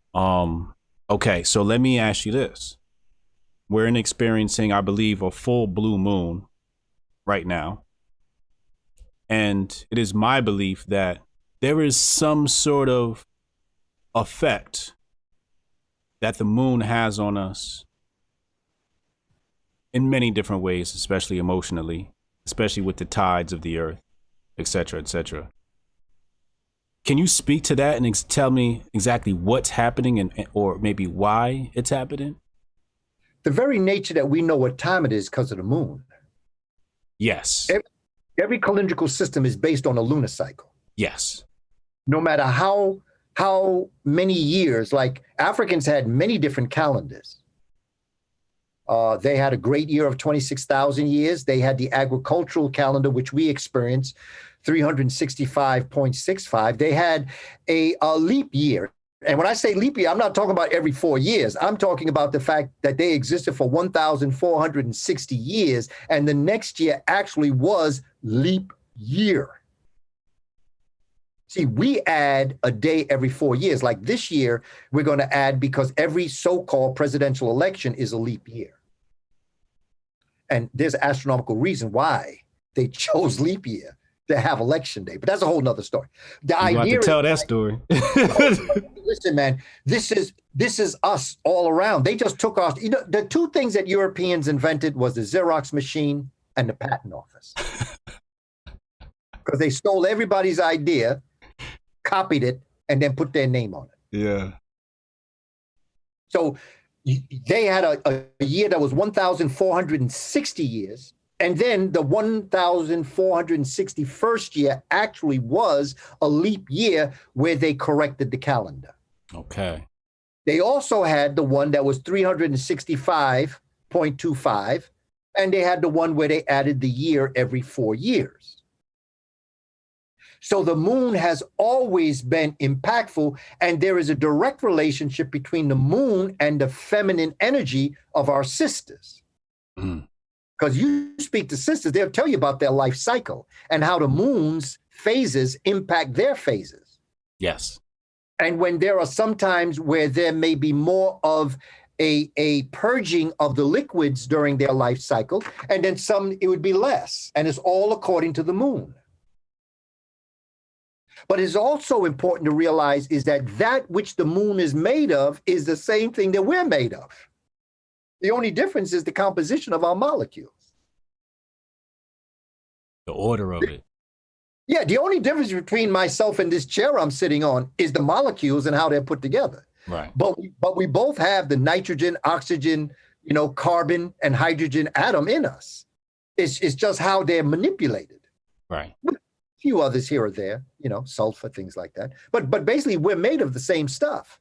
So it would only be natural that the moon would have, for some of us, an even more direct impact according to how closely we were aligned with the lunar cycle and understanding who we are within this concept. Because there's some people walk the earth, man, they just don't get it. They just don't understand. It's not that they don't have the potential to. It's that they have never been exposed to being able to understand it. And it goes back to this, Brother Hotep Jesus. We were born with everything. Check this out. Okay. When a woman's grandmother was born, her grandmother was born with her mother's egg.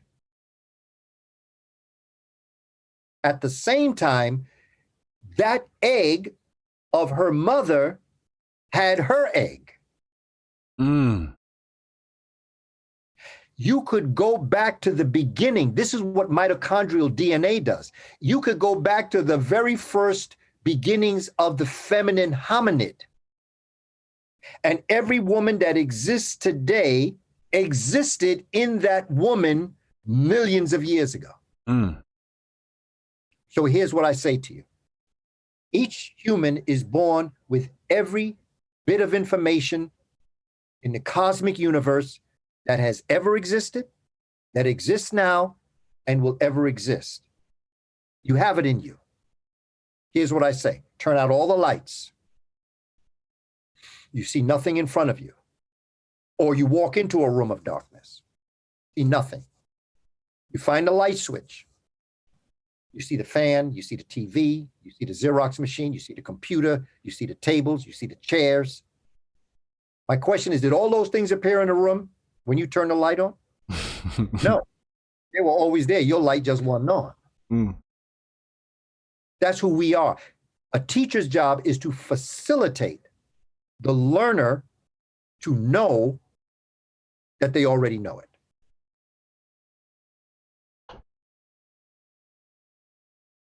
When I taught my 5-year-olds, I never taught them like I was giving them something they didn't have before they came to class. I was just making them recognize, oh, I already knew this. You were born with it. Yeah. Deja vu. Deja vu. Okay, you get a situation, say, wow, I feel like I've been here before doing this. Right. Well, you have. Because you're the one that wrote your book. So it's like you write a book, right? And then you read the book. And then you read a part of the book. You say, wow, somehow or other, I remember this. But of course you do. You wrote the book. All we do from the moment we're born is to fulfill the book we already wrote. You see Bob Marley? You see Bob Marley, emancipate yourselves from mental slavery. None but ourselves can free our mind. Okay. Have no fear for atomic energy because none of them can stop the time. How long shall we sit and watch? How long shall they kill our prophets while we stand aside and look? Here's the key. Some say it's just a part of it. We have to fulfill the book. George Floyd was part of the book. Breonna Taylor was part of the book. Emmett Till was part of the book. Booker T. Washington, part of the book. Malcolm X, part of the book. Hotep Jesus, part of the book. Yeah. Kaba Hiawatha, part of the book. The book has already been written. All we got to do is read it. And reading it is life. Don't be surprised. Yeah. There are yet things to come. Black folk, good old days ain't come. Black folk ain't had good days. How can you have good old days if you ain't had good days? Our good days are yet to come. And our good old days are way in the future. So fasten your seatbelt. Sharpen your eye and tune your ear so you know what you see and understand what you hear. Minute by minute, hour by hour, as you lose your history, you lose your power. So sharpen your eye and tune your ear so you know what you see, Hotep Jesus, and understand what you hear. Okay, I got another question. The 4 pillars from Kaku, that 4th one, I feel like we didn't really get into. What was it again? The cosmic energy. Can you expound on that? Cosmic, and okay, let me put it to you like this. Let me see. Did you see the movie Lucy? Lucy. Yeah, that's the one where she turns black and disappears at the end. At the end, do you remember what she replied back when Morgan Freeman asked, "Where are you?" Everywhere. That's the answer. Cosmic energy is you are within the essence of everything. You are one with everything. And in the Shabaka stone, it was called the Nun. It was returning to the origins of all things, where everything is everywhere, where time and space, history and geography collapses into one. It becomes a time-space continuum. In that time-space continuum, you are in existence for all time, and you exist everywhere. Now, those individuals that understand what I just said, you don't have to go to college to figure that out. That's a simple fact that a brother on the corner of 149th and 3rd Avenue would have said, "Bruh, I feel you." Yeah. Cosmic energy is everywhere. You are made up of energy. That is at the point where you don't need the earth, you don't need the sun, you don't need the galaxy, because you are all and everything. And each of us is that in microcosmic form. It's science. We're not into the Twilight Zone right now. I'm not trying to play that. I don't try. I'm talking science. That's why the subtitle of my book was Spirituality is Unseen Science. Science is Seen Spirituality. It's a powerful thing. Our ancestors, our creator gave us a phenomenal life to live that I'm just tired of these people screwing it up. We got things we got to do. We can't get caught up in all this nonsense. And that's what this really is, to tell you the truth. This nonsense. Yeah, the lack of sense. Yes. We have to get this together, brother. It's just simple like that. Yeah. So I have another question. What is it that we don't know about what our ancestors in Africa as it relates to the cosmic and the cosmos knew or knows? I think basically is we don't know that we don't know. Because if we knew, when you know better, you do better. But I mean, our ancestors were mapping out the stars and they were creating these calendars. So they knew something. Oh, yes. Oh, yeah. Is this, because if I turn on Ancient Aliens, they're going to tell me Ancient Aliens gave them that info. Absolutely. If I were them, I would tell you the same thing. Okay. Because if you thought anything else, you would realize that you already have it in your DNA. And then I wouldn't be able to control you. So I have to make you think that something that is nothing like you is smarter than you. Because once you figure out you are you, then you're going to figure out this man lying. Or woman. And it's a trick. And, you know, the most powerful tool in the hands of the oppressor is the mind of the oppressed. It's the most powerful thing they have. Once you know better, you know, like we ain't arguing about was Egypt black now. That's over. Right. You know, now there may be other scholars you can go talk to. You go talk to them, but you don't come over here. I don't want to hear that. Because we already know that. That's established with me. Right. So please don't, you know, just go away. Yeah, we don't argue over that. Yeah. No, man, we don't have time for this. We don't have time. There's more things that I'd rather talk about than this. And see, we just got to get this in our heads. We have to understand this, man, who we are, Hotep Jesus, and what we've done.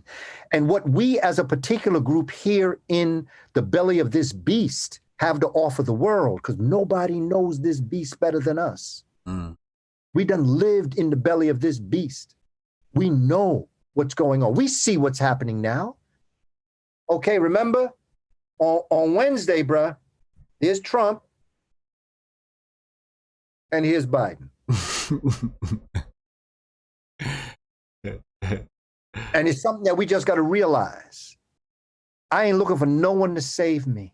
Yeah. The only one that will save me is me. Yeah. And if I save me, you save you, and other people save themselves, then guess what? We all saved. It starts with us. If it is to be, it's up to me. That should be our mantra every morning that we wake up. If it is to be, it's up to me. I used to have my children chant that in school. And in my house, my own biological children. If it is to be, it's up to me. When I was growing up as a young man, and I would go to my mother with a complaint, She would say, Skip, that's my nickname. She'd say, Skip, what's the solution? I said, well, that's why I come talk to you. She said, no. She said, look, here's you have every right to complain, but you ain't got no right not to have a solution. So whenever you get a problem, before you come to me, you figure out what the solution is and we'll talk about it. Okay, see, because Skip is slick now, okay, because I'm slicker than mommy. So, okay, I figured this out. So I go to my mother with a complaint. She said, what's the solution? And I told her the solution. I'm all cute thinking I got this. She said, now go back and find 2 other people that agree with your solution.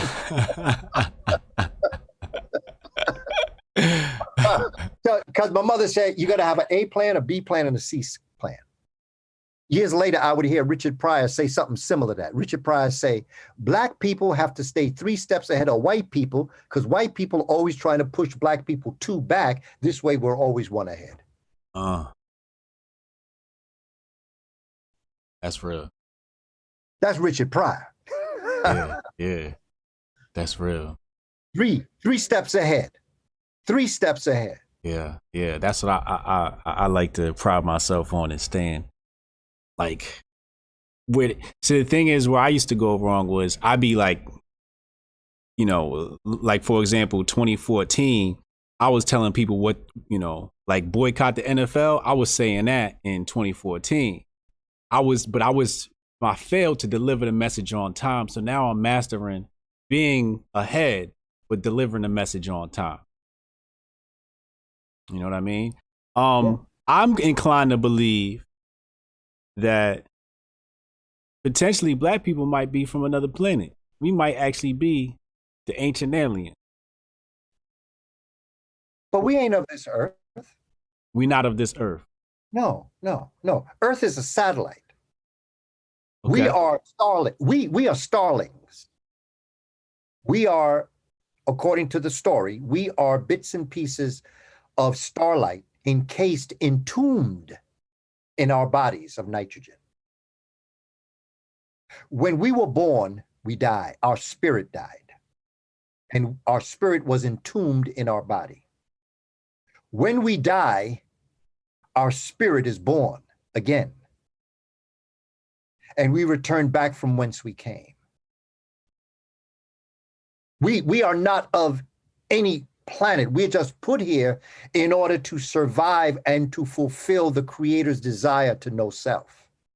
And the only way to do that would be to take energy and encase it in matter, because there's no way that energy knows, because energy is pure. Matter can't know spirit because it's not spirit. But if you encase spirit in matter, matter can transform evolutionary and begin to become that physical specimen that once it reaches where the heart's the right size, the brain's the right size, the elbows are the right size, the hands do what they're supposed to do, the feet do what they're supposed to do. Once all that gets together, then it's the job of that matter to begin to evolve, to search for the Creator within. We are not of anything. We are of the Creator. In fact, it is said that not only are we our ancestors, but we only have one ancestor, and that's the Creator. Because all ancestors came from the Creator. And if that be true, if you backtrack your lineage, everybody's in the Creator. We are the Creator having a human experience. I know people say sacrilege. They say this brother's heretical. Because I tell people, you are God having a human experience. Why are you praying out there? Who's out there? Right. Who's looking? That's why you keep looking. You ain't going to find him because he ain't out there. In fact, I saw God this morning. I watched God brush his teeth. I watched God, and in fact, I helped him wash his face. You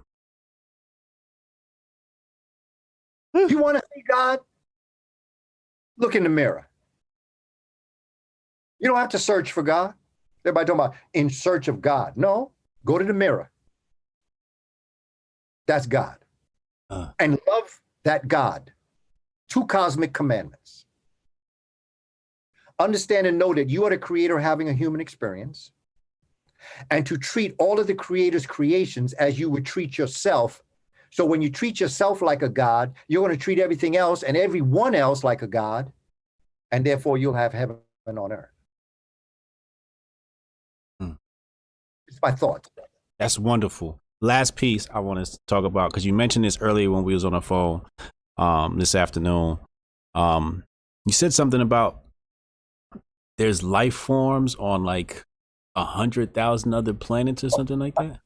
Well, actually, I was talking about like when I try to blow people's minds as it relates to science, and I quantify things so that people can understand, like I did with the ancestors, to think that 400 years ago, that first person 400 years ago that started the process of you becoming was 1,048,576 ancestors made you who you are today, starting with 2 parents, 4 grandparents, 8 great-grandparents. So I try to show people the enormity of what we're talking about. Mm-hmm. But a lot of time when you quantify something, people understand it. See, when you get into qualifying it, it's beautiful, it sounds nice, and the rest of that, but they don't get the solidness of what you're saying. And so what I was saying, and I was talking to you before, that there are systems in not just our galaxy, but there are billions of galaxies. Right. And and galaxies are contained within clusters. There are billions of clusters. Clusters are part of superclusters. There are billions of superclusters. So this thing we call the universe is huge, with many different possibilities. Our Earth and our sun, they say that our sun's large, that you can fit 1 million of our Earths in the sun. That's what they say. And what I am saying is that in understanding that relationship of 1 million Earth in our sun, imagine a sun, and they are out there. Imagine a star, a sun that you can fit 2 billion of our suns in. That's how big this sun is. 2 billion of our suns can fit in this one sun. And rotating around this sun is 480,000 planets, upon which 150,000 of those planets have life. Imagine one of those lives. You see our evolution, we say we've been evolving for 4 million years. Imagine on one of those planets, life had been evolving for approximately 2.5 million years. Let's say on another planet, there are over 100 million years of evolution. We're 4 million. Imagine 100 million. Imagine where their minds might be now. And let's say they come down to Earth. You know what you're guaranteed? They're black. I'm talking science. Okay. Because what creates life is carbon.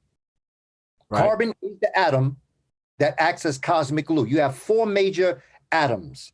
You have hydrogen, you have oxygen, you have nitrogen, and you have carbon. You can put 2 parts hydrogen, 1 part oxygen together, H2O, you can make water. You can take 2 parts hydrogen, 2 parts oxygen, create hydrogen peroxide. You could do the same thing with nitrogen. But you cannot put no more than 4 of those atoms together at any time under any circumstances, because it won't come together. With the introduction of carbon, that's what creates the billions of molecules that exist in our cosmic reality. And because life, as it did, started black on this planet, anywhere where life is has to assimilate carbon, which means they black too. Because Indo-Europeans, European Asians are a mistake. Humans were born to be black, plants were born to be green. This is science, it ain't personal. Africans depigmented themselves when they got into a climate that was not to their liking, that would develop a melanin relationship with the carbon of the cosmic reality.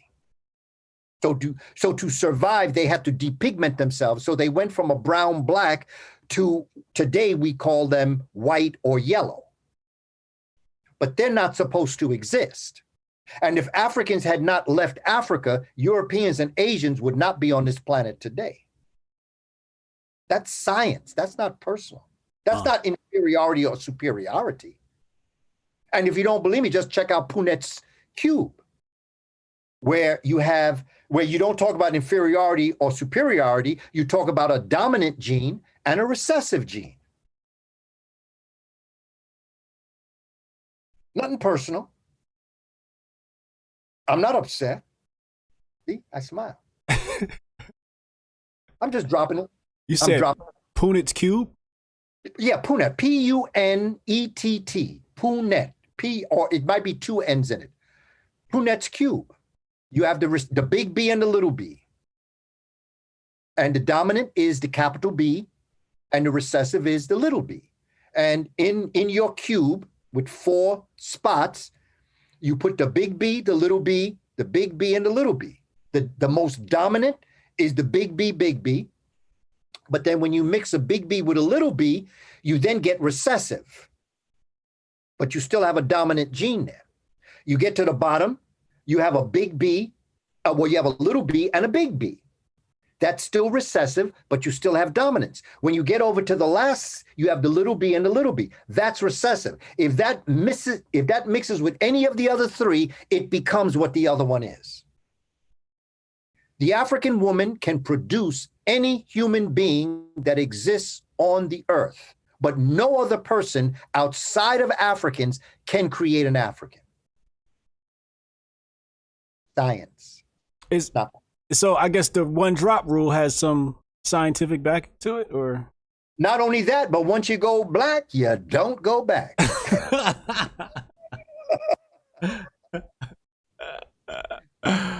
Oh man, I love it. You taking me back to my old Hotep studies, man. Okay. That's how you started this conversation. The old Hotep studies, brother. That was a glorious age that brought forward great people and continues to bring forward great people. And even to my beloved people whom I love unconditionally, even if you don't understand how great you are, take it from me. You're great. I still love you. I still respect you. I just don't have time to talk to you right now, because I'm talking to the Hotep Jesuses of the world. I'm looking for the people that are ready to make this move. I love all of my people unconditionally. I just don't have time for you right now. We have very serious work to do. This is an anointed time right now. Time is precious. Don't waste it. Do what you got to do. What's your passion? When you say you're not talking to them, who are you speaking about? I'm talking about the people that contact me and want this information. I'm talking to the people such as yourself who invite me to come onto your program to talk to people who are like-minded. And who are the people you're not talking to? The people who are bringing me on to argue with me.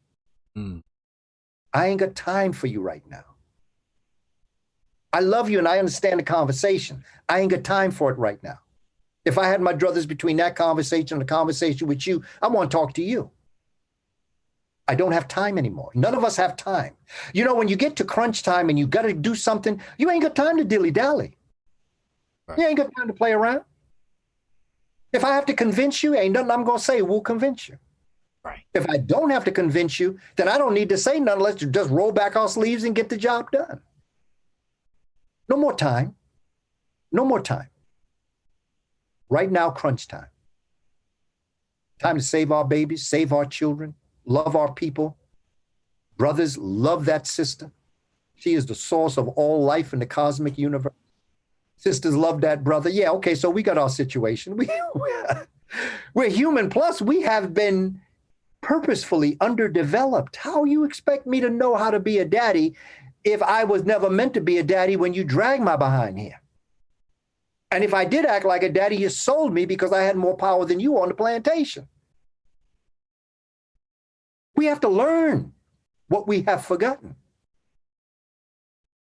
But I see it happening. Little by little, I see a lot of brothers with the strollers now. I see a lot of brothers doing things, and like I just say to the sisters, we all got to work this thing out. And if we're going to get sessions, because I used to do male-female relationships, and what I would do, is I would, normally I would form it with another sister who was a counselor or a social worker, and like I would take the brothers, and she would take the sisters, and we would do a situation, and then we would switch. She would come in with the brothers, and I would go talk to the sisters. And then we would have collation, eat lunch, something like that. And then we would come back together all in the room. But here's the key. When we have these open sessions, don't start talking about all the things you can't stand about me. Start with the things you love about me. We can always handle those problems down the road. But let's start in unity. Let's start in the things I appreciate about you. And then from there, we can talk about the issues that we must correct. I understand that. I'm not blind to that. But you got to start from the point of departure of positivity and then move to those other, because by the time you get to the point where you're getting into your corrections, the group trusts each other enough and respect each other enough to listen to each other as opposed to battle from the beginning. Mm. The weakest part of a nation is its weakest family. Okay. See, I'm not into nation building. Okay. I'm not into empire building. In the truest definition, I'm into building a dynasty. Mm-hmm. Dynasties are built on families. They're not built on individuals. And they definitely ain't built on baby daddies. They built on families where people are committed to something larger than themselves. My wife and I have been married 40 years. Congratulations. She deserves every bit of that congratulations too. We worked together. We went through our situations, but there was one thing we knew. We would work it out. Whatever it was, we're going to work this out. Because, hey, man, my greatest memories that I have, this was before our son was born. Some of my greatest memories is when I would come home from work, I would hear my older daughter. She would say, "Daddy's home." And then our younger daughter, Kandike, would repeat everything bigger sister said, "Daddy's home." And by the time I got the key in the door and I opened the door, there's these two beautiful African girls looking up in my face. "Hey, Daddy." What a feeling that was. Mm-hmm. What a feeling that was. And my son later on, he would be trailing right behind them. But the point that I'm making is the fact that I just could not fathom ever leaving those two precious girls in the world to fend for themselves without me there to protect them. Mm-hmm. My wife and I will handle our situations, whatever they may be. It was never anything serious, but it was life. Right. Two people learning to live as one, man, that's rough. It is. And so, my thing, was with my wife, we'll handle this, but it's not about I'm not happy. Who the hell cares about your happiness? You're committed to something larger than you. Mm-hmm. It's not about you. Mm-hmm. It's about us. I, me, and my became we, us, and ours. That's the language that an African family speaks. Us, we, ours, not I, me, mine. Commitment.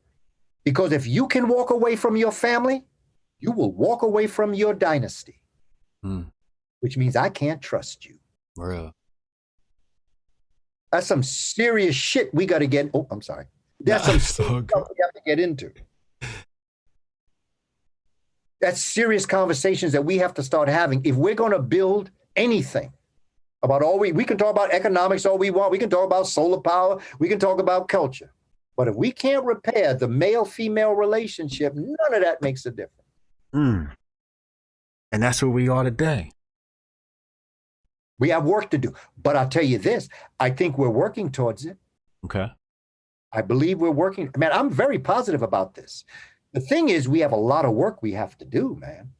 There's a big argument happening right now, and black men are being attacked by black feminists, so on and so forth. But the objective mind sees things like you, where I'm like, I think that we're having a large conversation.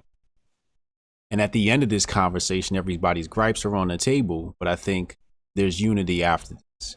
But there is a big attack on black men and the division in the black family, like, Black Lives Matter wants to destroy the family, so on and so forth, because the powers that be know the strength of the family.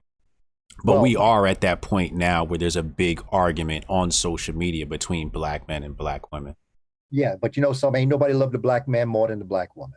Facts. And nobody loved the black woman more than the black man. We're just going through changes because we have been purposefully underdeveloped.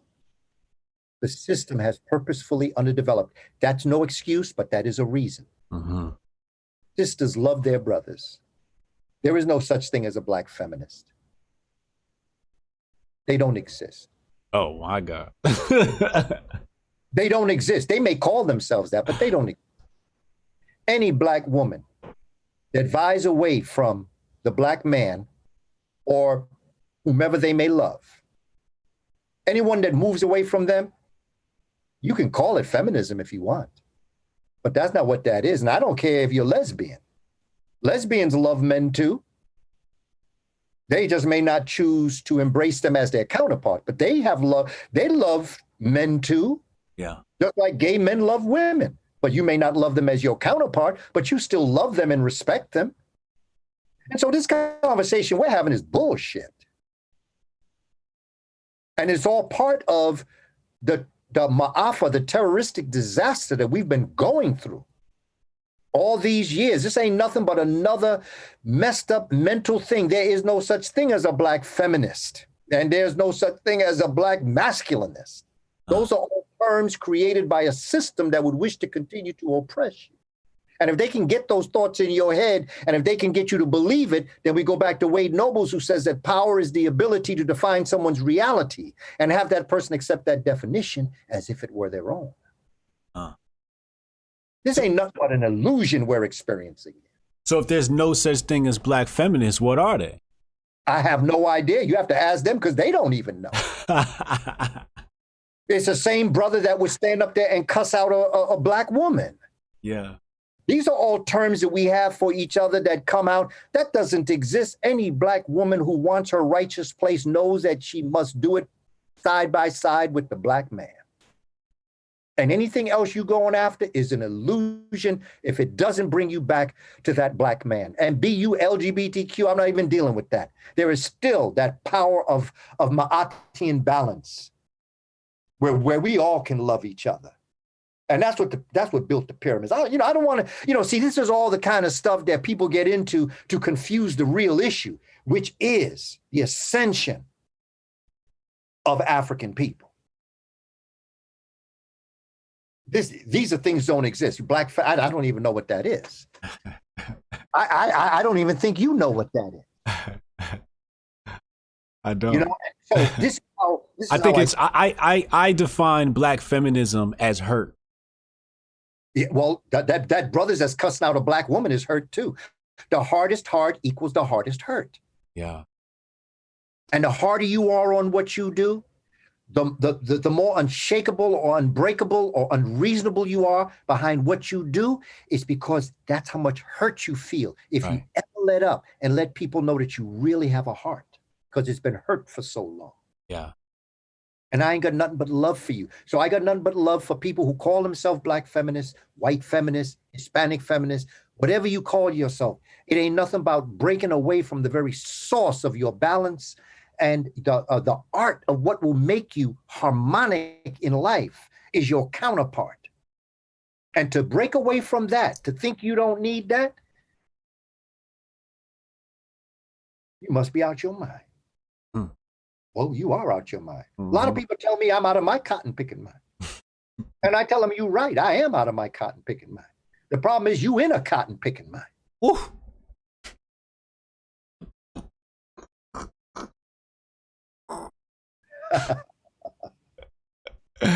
You're in the cotton picking mind. Yeah, you in Yes. a cotton picking mind. I'm Yeah. out of my cotton picking mind. I've escaped from that. Yeah. I'm gone, man. I'm Mm. going with Harriet Tubman. That's just to turn me on, man. That's just I had a pistol in one hand and a holy book in another. That turned me on, man. Mm-hmm. I'd have Mm-hmm. followed that sister anywhere she went. I would have even gone back south with her just to follow Yeah. Yeah. Man. Bars. her. Bars. Yeah, Marquise bars. Hotep with it. 199 super chat. Said hashtag stay with it. You already know. Kaba, I think that's where we're gonna close the show, man. Sound good to me, brother. I've had a phenomenal time. And again, brother, I'm so proud of the work you're doing. Keep Yeah. doing the thing, brother. I'm And trying. even if you just want to chop around some ideas, bounce them off the wall, brother, just to get some concepts together, feel free to reach out, brother. I'm with you. Yeah, there's some things I want to talk to you about offline, specifically related to politics and white-black relationships in America, as you related on during this broadcast. Yes. So I'd love to interface with you offline and show you what I'm seeing, and you can try to make sense of what I'm seeing, and then we'll walk down the path from there. Sounds good, brother. I look forward to that. And to all the audience that's watching, I send my regards, respect, my encouragement to know that if our ancestors could do what they did back then, I'm ashamed to think that I'm having a rough day. If they did what they did to bring us where we are, knowing that we would be, remember I told you about, I believe I can fly. If they could do what they did and saw us as their gift,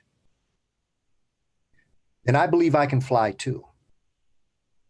And I see the future, and I see our children, and our children are going to do the things that we all are hoping for.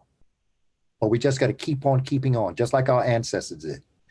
One foot in front of the other, continuing doing what I had to fight the good fight. Stay in there. Do what you got to do. Stand for what you believe in. Be righteous. Down the road, generations from now, they will look back on us as we look back on them today. And they'll say that was a mighty people who rose by the will of their wills. Because, that's the bottom line. Marcus Garvey said it. Up, you mighty race, you will accomplish what you will. We shall overcome by any means necessary. Bob Marley say, no one can curse. Jah has blessed. And the fact that we're still here, we blessed. Keep on keeping on, brother. Hotep Jesus, all power to the people. Power to the people. Hotep. Hotep. Wow. Y'all, that's my OG, Kaba Kamene. It's like this is who I look up to, man. That's my idol right there, man. That's my elder. That's my OG, man. When you talk Hotep, like that's who I was studying when I was younger. When I was in my 20s, young 30s, studying John Henry Clark, Dr. Ben, Diop, him, Tony Martin. But Kaba, I always saw him as being like, not to compare him. I'm not comparing to those names I just mentioned at all. Definitely not comparing him at all. But as far as the people alive today, I got him top tier. Just because of his vibe. His vibe is very different. Like my vibe comes off like really hard sometimes. And his vibe is just balance. It's Ma'at. It's Hotep. When people ask me Hotep, I'm like, I represent the idea of Hotep.